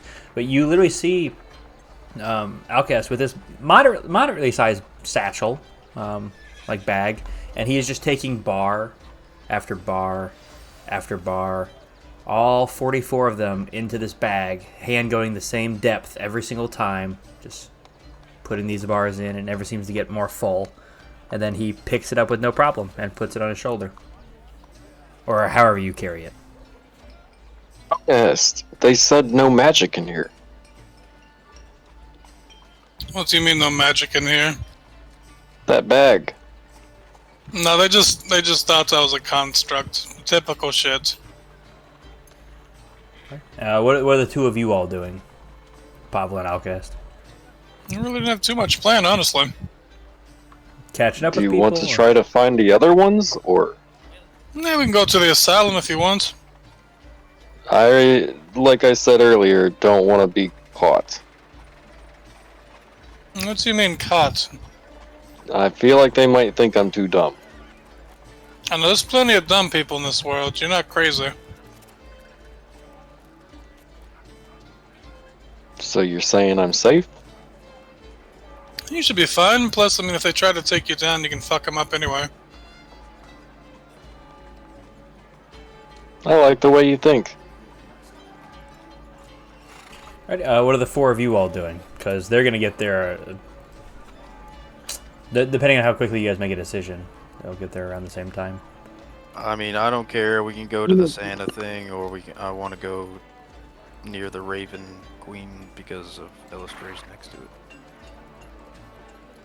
So, so just to kind of explain it, so you have these 14, the prime gods, who have their circles, and basically like in small, not alleyways, but the smaller streets between each one are other gods' churches are kind of packed in there.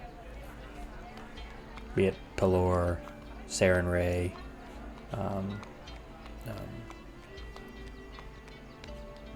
Well, isn't Santa right next to here? Or no, he's by Gromsh. Right. I don't care. Let's just go to whichever one's closer. So as we're exiting here and going back to the main center, is that when we meet up with the two of them? Yeah, if you guys leave the asylum and then you'll go in another entrance, yeah, they be coming in around that same time. I have interest in going into Grove, of course, but I'm curious if Pavel would go near Raven Queen, since we've taken him from her once. I am afraid of no death. Should be no problem then. Like any death at all? What if Kuzma died? Would you be afraid of that? I fear death no more. Pussy. Like you mean Alright. no more than the next man, or just you don't fear it? Like, once you die, it's gotta be the same thing. You'll just come back. I don't think that's how that works, Pavel. Believe me, I've died. I know how it works. I was right there with you. Huh? And did I die? Pavel, you could go in there and tease Raven Queen even more, like kill yourself and then come back and just walk out, and maybe they'll worship you as God. Do you think I am a god, Kuzma? And yet, no. Well, can you kill yourself and you know come what? back? No. I'll offer Yeah, you this great opportunity to become your own god. You just need to either sell these products or find 3 other people.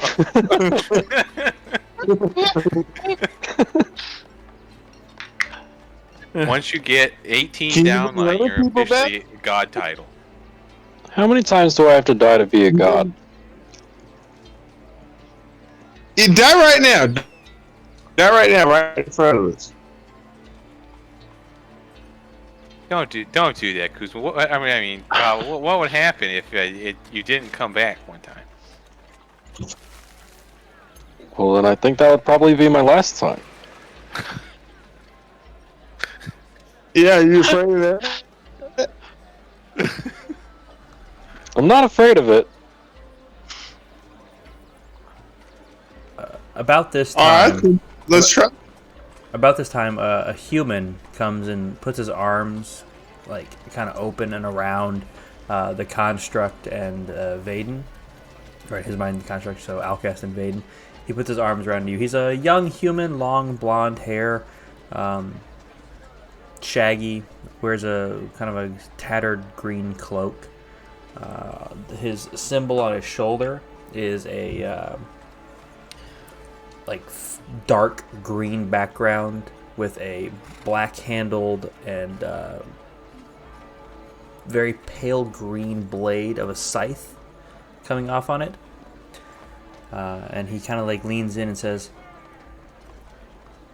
"Hey guys, I don't know if you would like to join us, but my leader is about to give a speech in the center of town having to do with the snow." Who is your leader? He is Marvin, the Herald of Greensicle.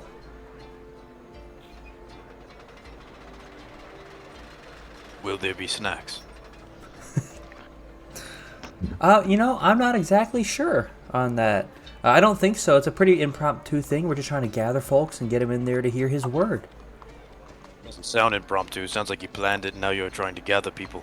Oh, I mean, it's impromptu because we didn't know it was going to snow today. Do you know what the snow means? I just know it means cold. Santa? Yellow popsicles. Santa? What do you say the snow means? The snow represents the coming of one of the deities, one of the gods, to be born into the world soon. How soon? The snow Oh, marks yeah. the weather problems forecast that a god will be born within the next year. Do we have any insight? I'm not gonna lie, giving birth looks kind of gross.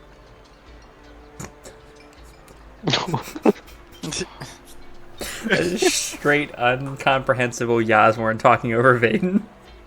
Dude, Wasn't even broken up though. Yeah, I know. I don't even know what I said now. You said. I think you said. Do you have any insight as to which one it is? Oh yeah. That's yep. He says, "This early on, the first sign never gives us any indication of which god it may be. The only one we know it won't be, we know it will not be Bane, because he was the last one born, and it's never repeated." Well, sure. I mean, I'll leave this up to my comrades here. I don't care. He's going to begin speaking at sundown, so just make your way there beforehand. I gotta go gather more folk for this impromptu speech. Yeah, so impromptu. And he, like, pats you on the back, smiles, and walks away. Yes. Question. Yes. Can you abort this god before it's born? That's the goal. And he skips off. Wait, so you're telling me it's the second it's conceived, it's alive? It's a god at the moment of conception, or is it a god later on? He said God born think into that guy- this world. So Like the not third yet. trimester? Is it a god then, or is it something else? Well, I No, believe if, I think that- if the god has a heartbeat, it will be a god already. As soon as it has fingernails. Not God until in phone book. God damn. I'm pretty Or,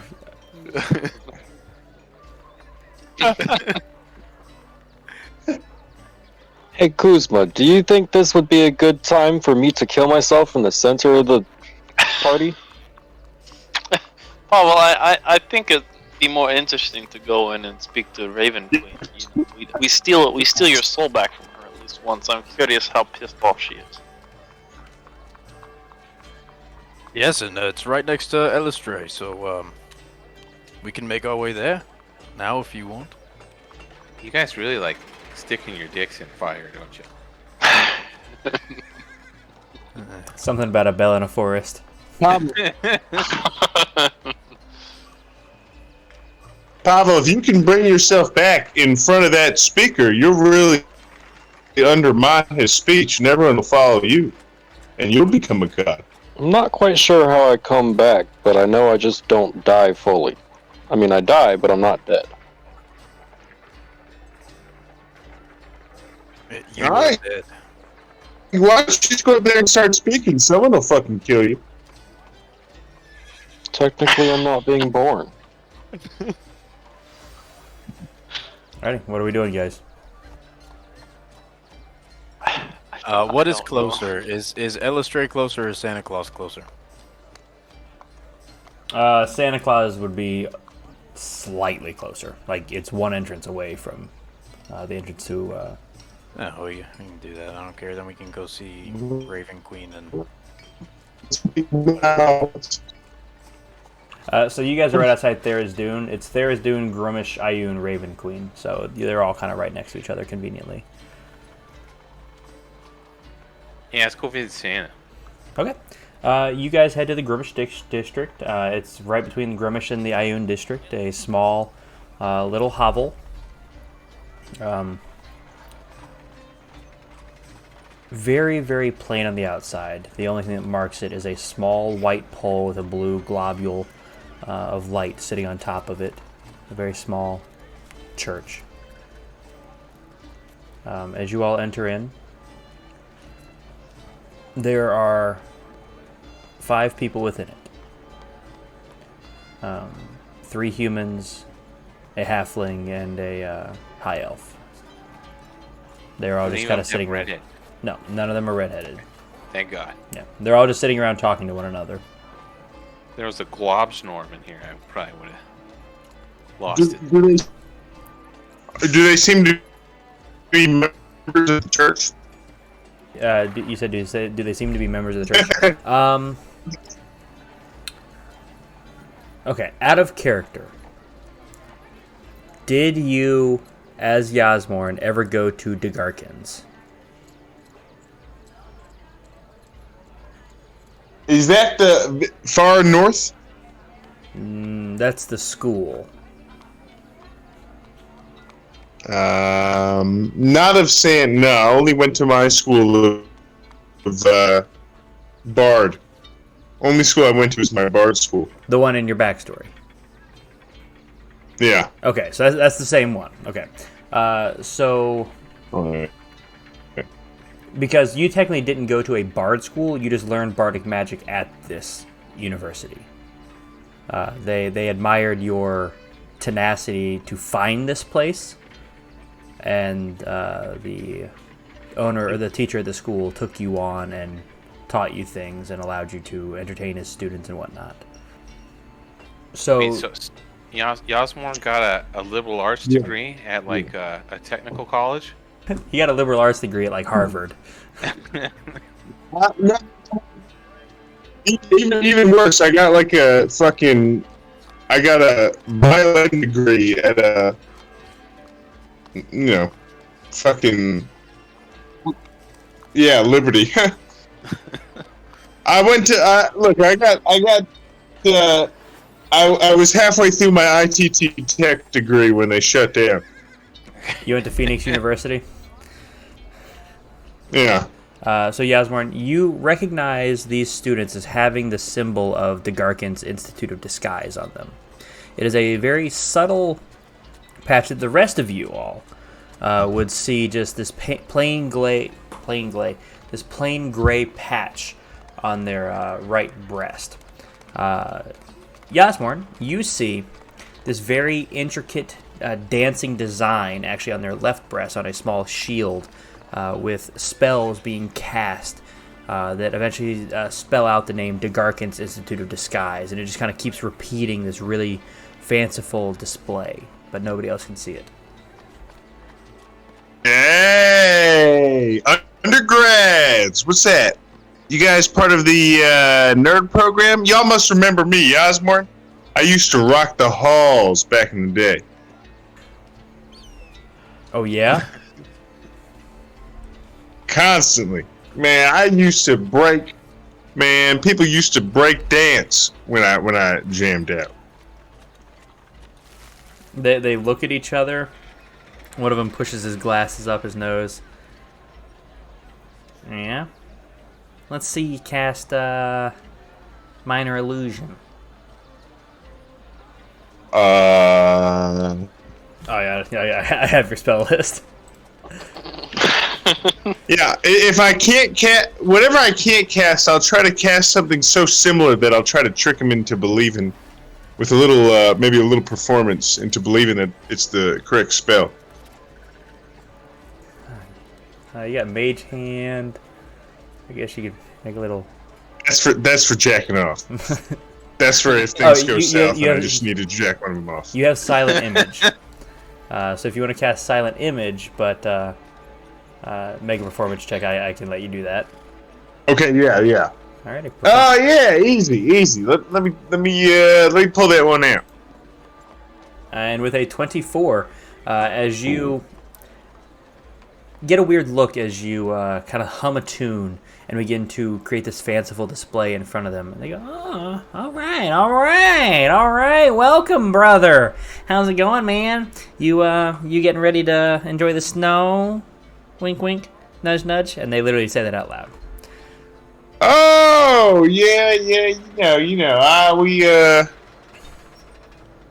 Do you know where the nearest orphanage is? I mean, man, they're all over the place. Just head outside the main center thoroughfare and you'll find them. I guess this is a big town. Do y'all know anywhere that won't be that needs coverage or maybe needs some extra attention? Oh, well, extra attention, not really. We got the big ones covered. We're gonna head there in just a little bit, actually. But if you want to do us a favor and head up to Tiamat's, we don't really like they're kind of mean. But I mean, you're fucking cool, man. Yeah, I can work with mean orphans. That'll do just fine. All right, you got the candy, right? You got the gold for him? I got everything, all right. Do I need to roll a deception check for you? Did you just say candy and chloroform? Well, candy and gold for them. Basically, I'm gonna try to hire. My goal is to hire these kids into my death cult. Okay, then yeah, a deception check is necessary. But you did pass the first test, so I'm gonna give you advantage on the roll. And with a 28, they're like, "All right, man, good luck. Bring joy, bring happiness, and do good by the Garkins." And they put You can count on that. they put their fist out towards you. Do I recognize it as anything special, anything unique from the school? Maybe something new, not that you recognize. I'll put out my fist for a fist Right, pump. The one guy just kind of with a gold in my hand to pass off to him as a donation. Thanks, man. I appreciate it. And he flicks up in the air, grabs it, and puts it in his pocket. Bring joy. Of course. Yes, plenty of joy. Plenty of joy. And 3 of them walk not out the front door, but out a side entrance. I start practicing my loot. All right, y'all. We just got to pass by Tiamat's before we leave. I don't know what I was expecting out of this Yasmorn, but I should have expected something exactly like this. What do you mean? What do you mean? We're just gonna give him candy. I thought this was gonna be like a Let's talk. a secret slave shop or something. Let's not talk about this until we're far away. Well, let's not talk about this until we're very far away and close there. All right, Okay. Just so I can practice. all right, and you Alright, guys you guys exit the workshop. Santa's workshop. And when we get far away enough, I start practicing a song about how if you take this placebo pill, you can't die. The enemy's bullets won't hurt you. All right. Next step is Elestrays, right? Sure. All right. You guys cut over a few streets, skipping past the Ayun district, and find yourself in a small alleyway lit by this very light blue, almost moonlight. Even with the sun overhead, it's almost like shadowed, with almost like darkness spells above you to block any of the light, and then there's this very faint, slight blue moonlight, giving comfort to the eyes of Vaden and many of the drow walking in this area. You see about 12, so right around a dozen drow walking the streets, and there is a small, shabby church here. It's not that well put together, but there is the moon and sword of Elestray hanging from the pressed into the door. So when you open it, the sword opens up the middle, and the 2 pieces of the crescent moon and half the sword open up on one side, and the other piece of the crescent moon and the other half of the sword opens up on the other side. Assuming you're heading in, it's no one's in there right now that you can see. It's pretty small. There's a small bowl of water in the center of it. That if you decide to look into it, you will see a crescent moon and sword reflected from the ceiling down in the crystal clear pool of water. There are the same light blue lanterns kind of hanging in the corners to give this faint light to the room. Those of you that don't have dark vision, so Yasmorn and Kuzma and Pavel, I think none of you guys have dark vision. It's a little dim in here. I don't. Yeah, it's a little dim, it's a little hard to see, but it's very pretty. A little harder to see are the stars kind of all over the ceiling. Alcus, you're probably the first to notice that they are reflections of what the night sky would look like, that you can actually see some of the smaller constellations of within them. It's quiet in here, though. No one is in here. Not right now, no. Hey, I didn't see anyone. Are you like the only person who follows this god? Yeah, well, there was just some fellow worshippers leaving on the way in. Oh, I thought they were like one of us. They came in here, saw that no one was here, like.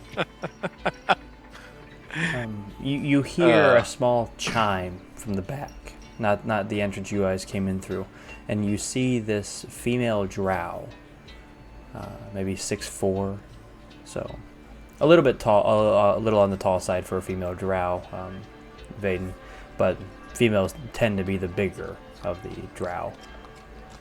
She steps out in these almost luminescent blue robes. I thought I heard somebody come in. You are a diverse group, aren't you? Yes, quite the diverse group, I would say. Yeah. Are you a follower of Elistray that I haven't met yet? Yes, I am, and I have been coming and seeking other followers. Welcome. May I offer you anything? Have you washed your hands yet? I have not. Is it required? It is just the way of Elistray. Much to learn. Well, I go over, wash my hands. When we enter into the Church of Elistray, we wash our hands to rid ourselves of the dirt of the Underdark. It's just tradition. Well, that water's about to get real dirty. Yes, well, sorry for my impoliteness, and I wash my hands. No, you have not learned the way. You must be new to Elistray, and that is okay. I am new, and I don't quite know why she has called me to the surface. The gods can be tricky like that. It's never really our place to just know, you know? Right. Well, makes sense. I must pray to her, I guess. Please. Our building is small, but there's plenty of standing room. And she just kind of backs away. If you need me, just knock on the door. I'll come out. And she makes her way back into the room. As she's about to close the door, she peeks her head back out and she says, "I am Mika, by the way, Mika, Mika." You write that down. She looked at the ballpark like in her 80s, so still relatively young for a drow. So I guess I'm just gonna What's the average age? They old would be like surprising that they're still alive would be anything above 700 for a drow. Okay. I guess I'll kneel down or pray or whatever on the altar. Elistray, I come to you seeking why you have brought me to the surface from the Underdark. I hope to hear from you soon. I have not heard your voice in quite some time. Make me a religion check. Fucking that one again, let's go. 3. Hell yes. As you pray, again with your very high passive perception, the only thing that kind of catches you is the stars above you. Some of them, those like a pretty consistent constellations of stars above you. You begin to see some turning off and turning back on and flashing, but the pattern of them just doesn't make any sense to your head. But you know that there's something there, but just that doesn't mean anything to you. Okay. Well, since it is the first time here, I don't know what the fuck I'm doing, but I will bother Mika again. Yeah, you knock on the door and she immediately pops back out and says, Yes. How can I help? It seems as though I'm having some trouble getting into contact with our goddess. She can be difficult to contact and understand sometimes. Her power is not as great as some of the other prime deities here. Her ability to speak with us is limited. Is there any things I must do to make it so it's easy to talk to her? You know, I've noticed that sometimes, like, some of my prayers go through better than others. So usually the important ones, I can usually tell a response from her. Although not always. Like when my father got sick, I did not hear back from that. Other times, It's very depressing. it is okay. The gods are ever present. They have many worshippers. So when she is saving people like you and me from the Underdark, she can't always be here to answer the prayers. Gods are not as omnipotent as some people think they are. Well, I guess I'll just leave it at that. It's very uneventful. You know, one and done. Well, The more effort you put in, the more success you may see. You don't have to be here to pray either. It's just easier being in Sarajevo. well, thank you for your time. Of course. Please, come back anytime you'd like. Is there any charms or anything that are there that I could take, or?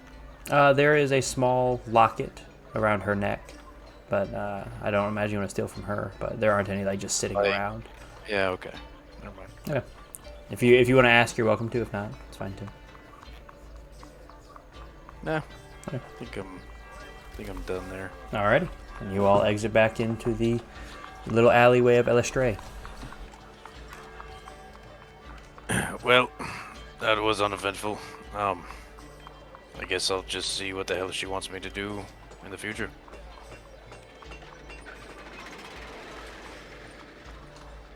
What's next for everybody?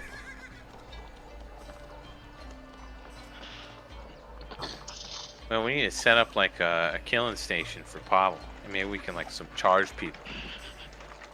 How close to snow time is it? You probably have a good 30 to 45 minutes. I can hit up Tiamat. We can visit Tiamat real quick. You have no Sounds idea like where the that one that orphanage is. Nice. The dragons, you mean? Like the dragons were No, driven. I think he was talking about your reference to some inns or something, say Tiamat followers band. We're going to the orphanage in the Tiamat followers area.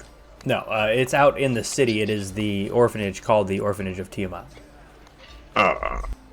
It's not. None of the orphanages are within the center area, so you have to kind of wander out in the city to find it. Okay. Do we have time to stop by the Raven Queen area?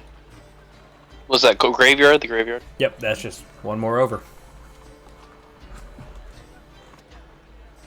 Pavel, come. Let's see if Raven Queen appeared before you. Looking for you. Okay. It is dark in this place. As you all enter in, instead of tiles on the roofs, it almost looks like feathers hang off the tops. Oh! There are ravens perched on all of the buildings. One of them immediately drops to the floor in front of Pavel and looks up at him. He just stares at Pavel. Many of the people in this area are wearing those Dr. Plague masks as they walk around in all black feathered robes. It is quiet. It is very silent. No one seems to be paying much mind to you all, as you all, for those of you that are unmasked, are.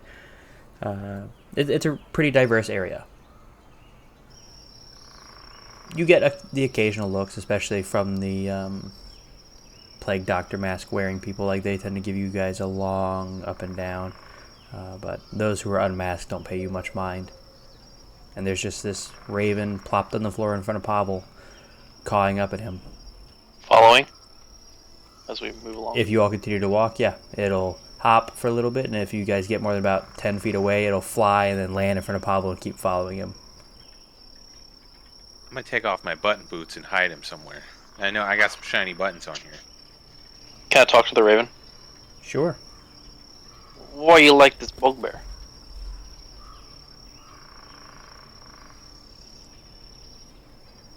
Sorry, I was trying to set on a good Raven voice.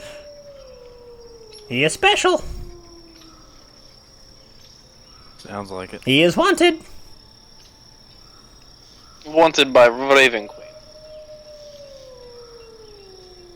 He is special.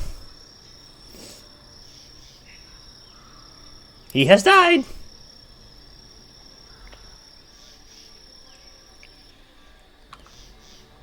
His soul is sour. Can you talk to her, this Raven Queen? Raven, Raven, Raven. Oh! You go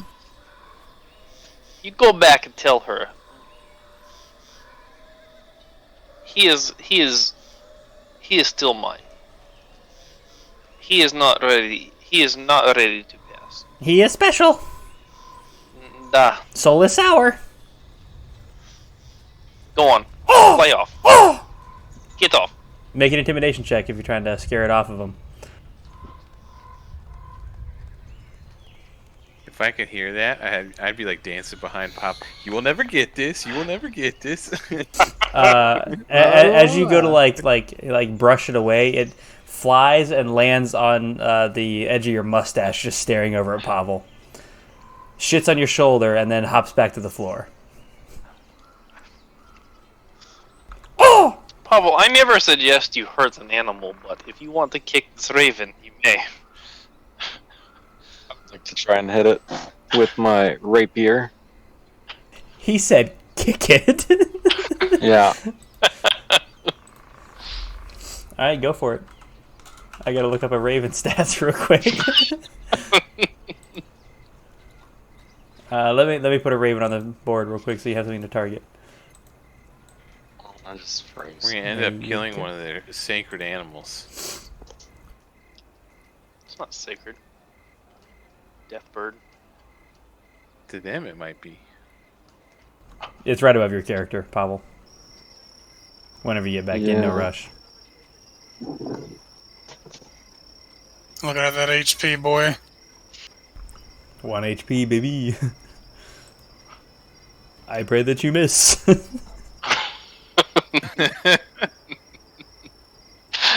Hey, boo boo.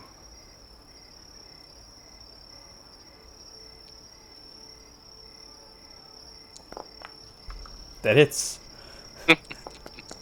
You have a Raven. What's it called? Kebab. Kebab. You have a rave kebab. You should make that much damage, it doesn't just burst into feathers. Have you guys ever seen that video of the baseball pitcher who like throws the ball and it hits the bird? There's just nothing but yeah. feathers. Yeah, it's like that, but with his rapier piercing it. Jesus. Immediately, you have about a dozen people wearing the plague masks turn towards you all and begin to surround you. Why did you do that? I didn't do that. He did. Silence! We are not talking to you. We talked to the bugbear. Why did you kill one of the Raven Queen's creatures? Well, because the Raven Queen tried to kill me. Do you view that as true? I think she tried. Make a persuasion check.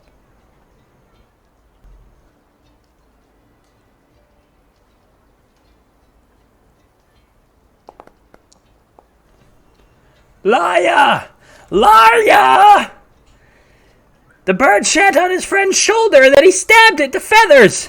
I saw him do it. I was watching. Silence you! No. You. Yes! No, you.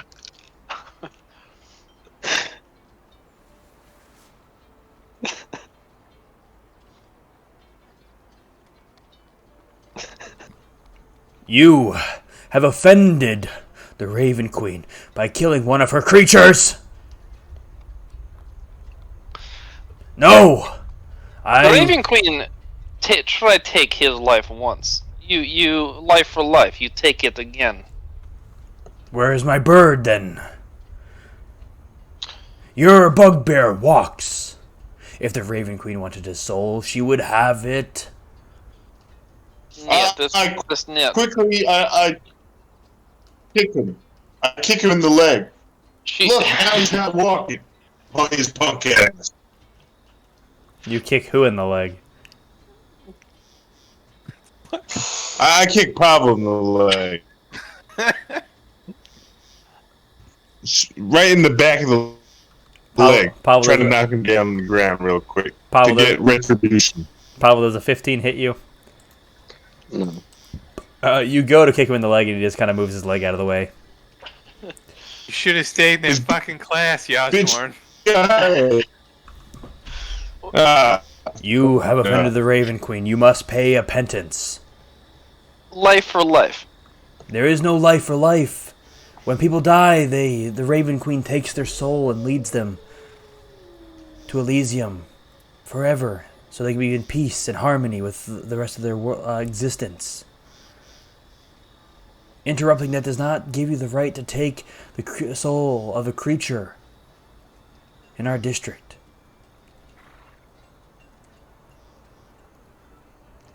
You guys have like a sign with rules on it or something? This is a serious question. Yeah, well, it's okay. Just go ahead and kill him because Pavel says he can come back from the dead anyway. So we have we'll a pamphlet. Just kill him. We have a pamphlet. You just have to ask for the pamphlet of rules. Well, there's no one standing in front of gate. There's no pamphlet given here.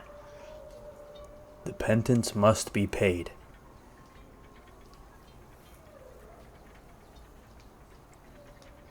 Do you wish to pay it, or must we get the guard? What does it inquire? The life of a raven equals 5 whippings. 5 lashes. Well, Pavel's into that, so joke's on you. Yeah, be careful. Y'all might want to be careful. Whoever does that, they're gonna get assaulted. Is it first offense? How many ravens can we kill? Then we just kill all your ravens. Kill 100 ravens. Take 500 lashes. You know where to come for breakfast in the morning, then. I'll take the 5 now. Okay. 3 on each side of you comes out, ties a rope around your hands, and pulls you over to a pole, wraps you around it, and they're going to just deal this damage out to you, willingly taking it. You take 25 points in total of slashing damage, Pavel, as the lash just whoosh, whoosh, across your back. Look at this. Are you gonna whip Pavel? See, he's fine. Can yet hurt him. Like, not even I can hurt him, no matter how hard I try.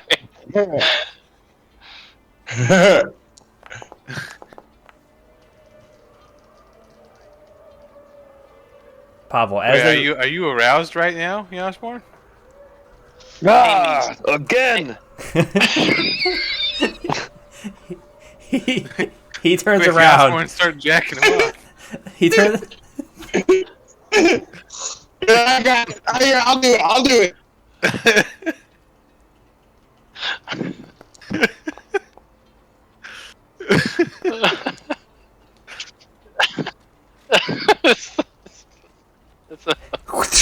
And he whips you one more time, and as Pavel turns around, pitching a full tent.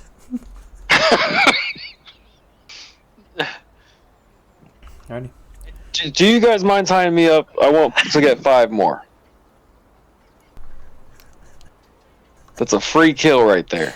Get us the hell out of here. We're going to be late for snow thing. Let's go. You tell your Raven Queen her ravens mean nothing to us. This is my bugbear. I keep it. She cannot have. Oh, I'll tell her. The penance has been paid. The 1, 2, 3, 4. The 5 of you are banned from the graveyard. Oh, boo-hoo-hoo-hoo.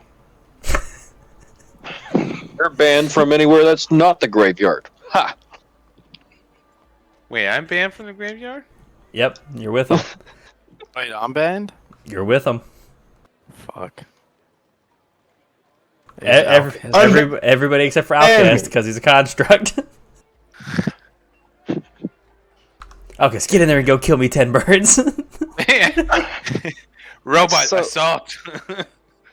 If we are banned and we come back, do I get whipped more? No.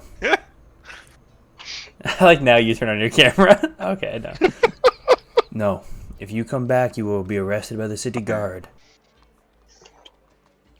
Alright. So, you all exit and head towards the center of the districts. Wait, but like, what would happen if we went back? You would be arrested, is what he said. He said, we would not whip you, we would arrest you.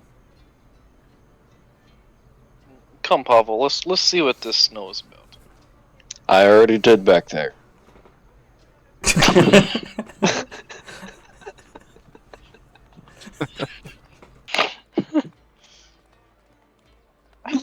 Alrighty. You all make your way to the center. A little hard pressed to get too close because a crowd of about 400 people have gathered at this point in time. The snow up here approaches 1 foot to 1.5 feet deep. It's thick, not powdery. It's very thick, packed snow, so Kuzma, you could, in theory, even with as light as you are, walk on top of it. In the center, almost like a scaffolding has been built. It seems quickly erected, as if to, in this impromptu speech. You see climbing the side of it a man dressed in these emerald green robes. In his hand is the same scythe, or at least it looks like the same scythe that is on the patch. You take this to be Marvin, the Herald of Greensicle. He is in his maybe early 40s, slick black hair. All things considered, a pretty handsome person. Nice jawline, well built. Even in his robes, you can see he's fit underneath of it. And as he gets to the top of the dais, top of this scaffolding, he lets his voice ring out. We all love the gods in Sarajevo. And you hear a small muttering of approval. We worship them. We give to them. We follow them. And for those wise enough, we fear them.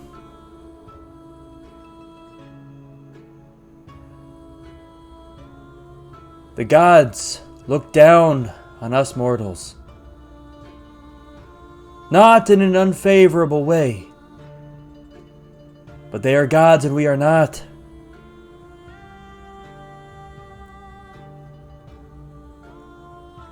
The gods deserve to be feared, as they have power and dominion over us. This snow represents a god to be born into the world. A god to be born into the world within 1 year's time. One of the 14 gods, save Bane himself because he was born last. These gods don't get along with one another. These gods squabble and fight and harm us in the process.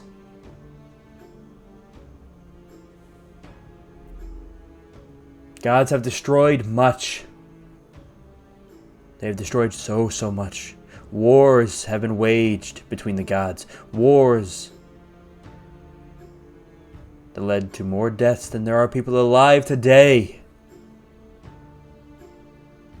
Everybody look around at everybody in this crowd. Think of every person you've seen in this city today. More than that have died at the hands of the gods. We cannot let a god be born into this world. Even the nicest of gods will punish those who don't deserve to be punished for who they worship. You there, and he points down at you, Vaden. You harbor the symbol of Elistray on your shoulder. Do you think it would be wise to let Lolth be born into the world, mature, and gain her powers? And I speak not ill of Lolth. This is just the way of the gods. I could make this example of all the gods. All of them have their enemies. All of them would punish the others. That is why we exist. Long ago, when the first of the gods was born into the world, we were formed. Aladrin was the first god to be born into Deitas. Aladrin was his mortal name, the god Bahamut, who grew power hungry after his 20th birthday when he got his god powers. He killed and murdered and maimed those who didn't agree with him, especially those who followed Tiamat.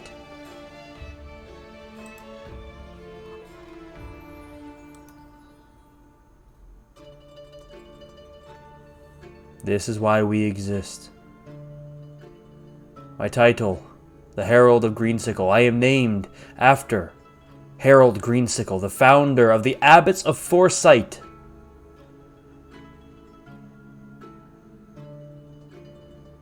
We are the ones who keep the gods in their place in Elysium, for us to worship from afar as we should. They don't belong here on the mortal plane. Keep your eyes out for the signs of the gods being born, and we will be there. If you would like to join the Abbots of Foresight, please speak to anyone wearing one of the emerald robes.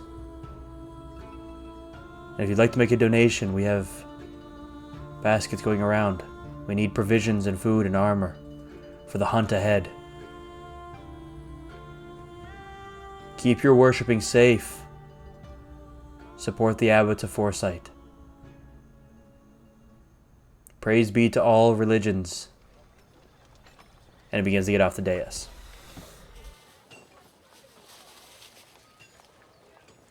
The guy was talking a lot of sense, honestly. It sounds like he needs to join your marketing scheme. Yeah, I'll take that down line. That's fine. No, I was trying to agree with him, mate. Yeah.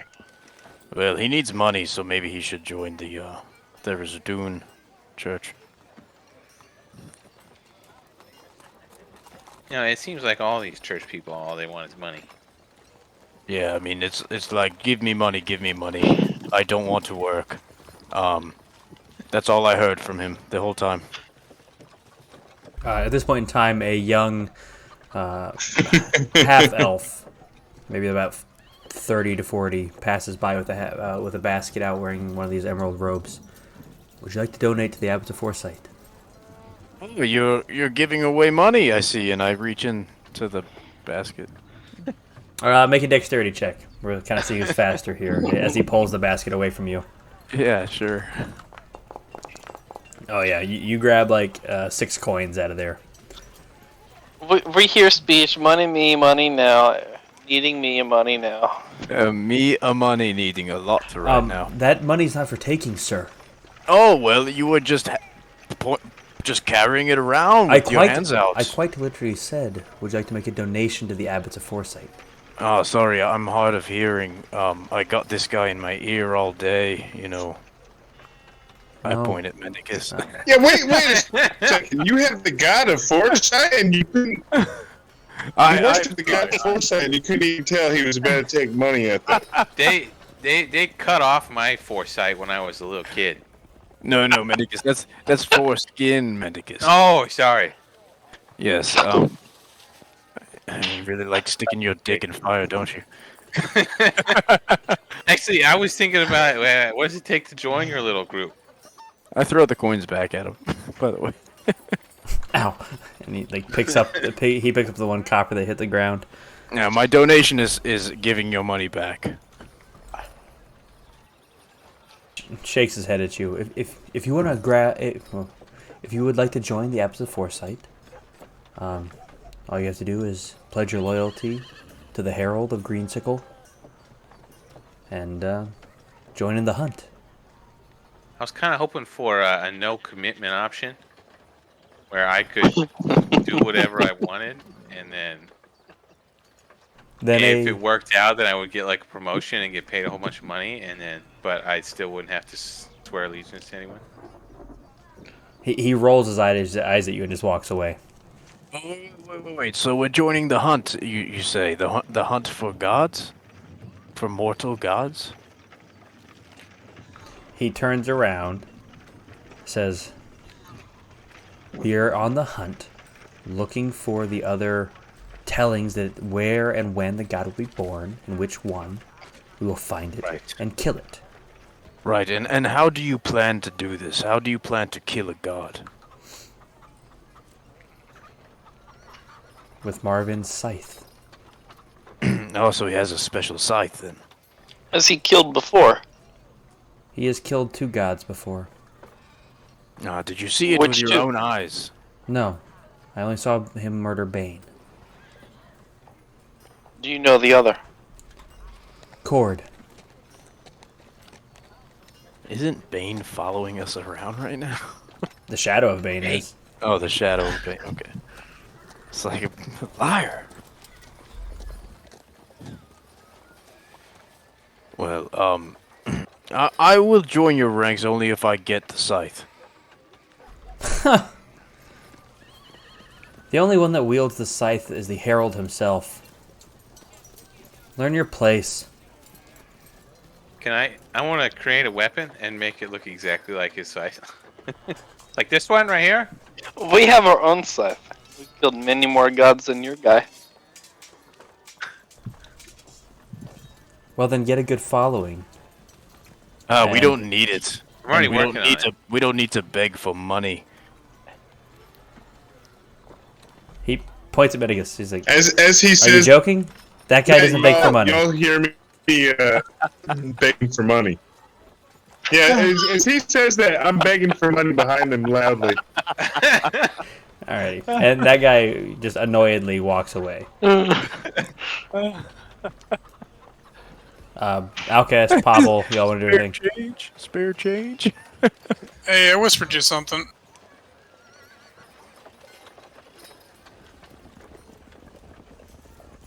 Yes. Do you mind if I answer out loud, or you want me to answer? You can answer out loud. Okay.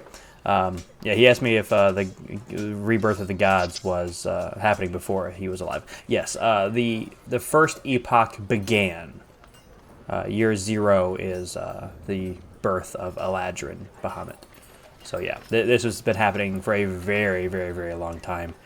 In fact, during the war, like 5 gods were born and slaughtered before they got their powers. So do we know these how guys many? around? Yeah, do we know how many gods are walking the plains? There's only ever one born at a time. Okay, so they've killed all the other ones. Right. Only one can walk the mortal plane at a time. So, for example, when Cord was slain, after he was prophesied to be born, they found him, they killed him. That started the ticking clock on when the next god would be born. Elkihus, have you heard of this Bahamut before? Yeah, I have. Do you remember much? Yes and no? What do you want to know? I don't even know what to ask. Just curious. I'm kind of curious because what if it is Melora who is born into this land, come back to claim her crook and burn to the ground all of the mines and dwarves in this city? Kuzma has a boner. I mean, I don't imagine she'd come back and kill, all that. She might. It's gonna take, a long time for her to do that. She'll just be mortal for most of her life. From what you understand, you never really got to see any of the gods mature because the Herald or the Abbots of Foresight are very, very good at what they do. But you do know that at the age of 20, the gods kind of go from like level 5-ish, level 10, and then they grow, like if you were putting levels on it, then they grow very, very rapidly. Usually by the age of 21, they would be the equivalent of level 20, and grow about, 10 more levels every year beyond that. Alright, so you saying the abbots are as old as I am? I mean, older than I am? Marvin himself, no. No, I don't mean him. I mean, like... The group, the Abbots of Foresight, they were formed at the beginning of the first epoch when they discovered that a god had been born into the world. This radical group of people got together and formed the Abbots of Foresight that would slay gods as they were born. So the Abbots of Foresight is a very, very old group from the first epoch. You were born at the end of the first, beginning of the second epoch. And you guys are currently in the 187 of the third epoch. Gotcha. Yep. Timelines. Yeah. Does anyone else want to accomplish anything in this center circle area? Or are we heading off to either the Grove or to Tiamat's orphanage? What if we steal that scythe? Are we doing another heist? I feel like we're gonna end up doing a lot of these. I mean, I don't think we need the scythe, honestly. As you say that, I don't know if you want to look around for the Marvin himself. No. Okay. I would have glanced in the direction as I said it. Okay. He is currently talking to two of the other abbots, like arms on either side of him, and the scythe is leaning up against the scaffolding. Sure, I'll just walk up and take it. Well, replace it with the one that. As you walk up and take it, Marvin just goes, and your hand just goes from holding something to being empty as it turns to smoke in your hands and reappears in his hands. Listen, man, I was just admiring it, okay? Hey, he takes it and tosses it to you. Admire away. It's a beautiful piece of Right. equipment. Right. And now let me ask you something. Why do you need such a powerful weapon to only kill such just one deity? I mean, can't you just gang up on it and kill it? Just beat it with clubs. Is this the only weapon that will kill a deity? A hanger. Oh no. Many items can slay a deity. This one is tradition. Let's say the prophecy foretells something and we find one of 4 places that it could be in the end, and we guess wrong. What if I'm at the wrong one? Having one item to kill a god wouldn't be enough. This is just tradition. This was Herald Greensicle's scythe, and we have passed it on through thousands of years. All right. It has always been the symbol of the Abbots of Foresight. So you're saying that there is a scythe that kills gods, and there are 3 others? No, I apologize for that confusion. I am saying that the gods, when they are born, they're just mortals. Imagine you as an infant. They are just like that. So you slay babies, is what you do. We slay gods. That's our helpless little children. Well, he tried. They try to get him as early as possible. We slay future monsters. Ultimate power corrupts ultimately. So you are saying that all gods being born into the mortal realm are monsters. Yes. And now which god do you worship? I worship no god. And he turns to the side and he lifts up his sleeve, and you can see the circle that matches Mendicus's.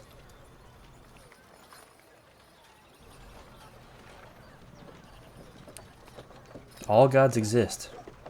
I've seen 2 of them in the flesh. They died under my scythe.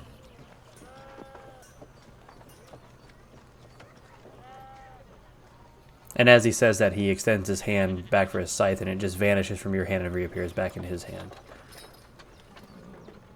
How do I get a weapon like that just reappears in my hands? You find a weapon that can be soul-bound. You could take this on a ship, sail hundreds of miles away, and in an instant, it will be back in my hands.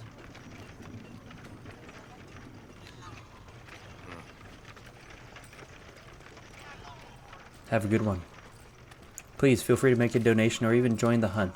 You all look like very stout companions. I don't know if I will kill a goddess if it is my goddess that is born into the world. 2 times ever, in our written knowledge, has a minor deity ever been born into the world. Not impossible, but it is rare. It is almost always just a prime. You think they like play like rock, paper, scissors for it? Or how, do you know how they decide? Play like life roulette, where they just the last person alive gets to go. Maybe they play spoons, for all I know. I got a sticky. How long does it usually take y'all to find one? The average age of a god is 1 year, 4 months. Hey, Osborne, how long does it take for a child to get on Santa's list? I mean, we could find them real fast that way. Oh shoot! I think you got a point. But most kids don't even end up on the list till about 4 or 5 years old anyway. I mean, they probably kill most of them by then. Look, I need to go. How do we find you if we find the god before you? You will not. Well, there's no point in any hunt then, huh? You are welcome to join us in the hunt. What happens if we kill the god? Doesn't that just like completely ruin your reputation? I'll pay you 1,000 gold to never mention it. You might as well give us the you have 1,000 my gold now. attention. I'm going to mention that you said that. He puts his hand on your shoulder. Feel free. I have business to attend to. Have a good one, fellows. And he just strides away, leaving his scythe on the scaffolding. That's a cocky motherfucker, isn't it? Oh, Dick. y'all, he left his side. We should steal that. I already tried the Osborne. It did not work. I don't know what you mean. I go and I pick up his scythe. You Here, are get that bag of holding. You are holding the scythe. Give me that bag of holding. It will not fit, Outcast. I'm not trying to even let him put it in there. What do you mean? Otherwise, Grove or Tiamat's, or I guess you guys would just want to do both of them. Great first, right? Closer to it. Yeah. Okay. We will pick up with the Grove next time then.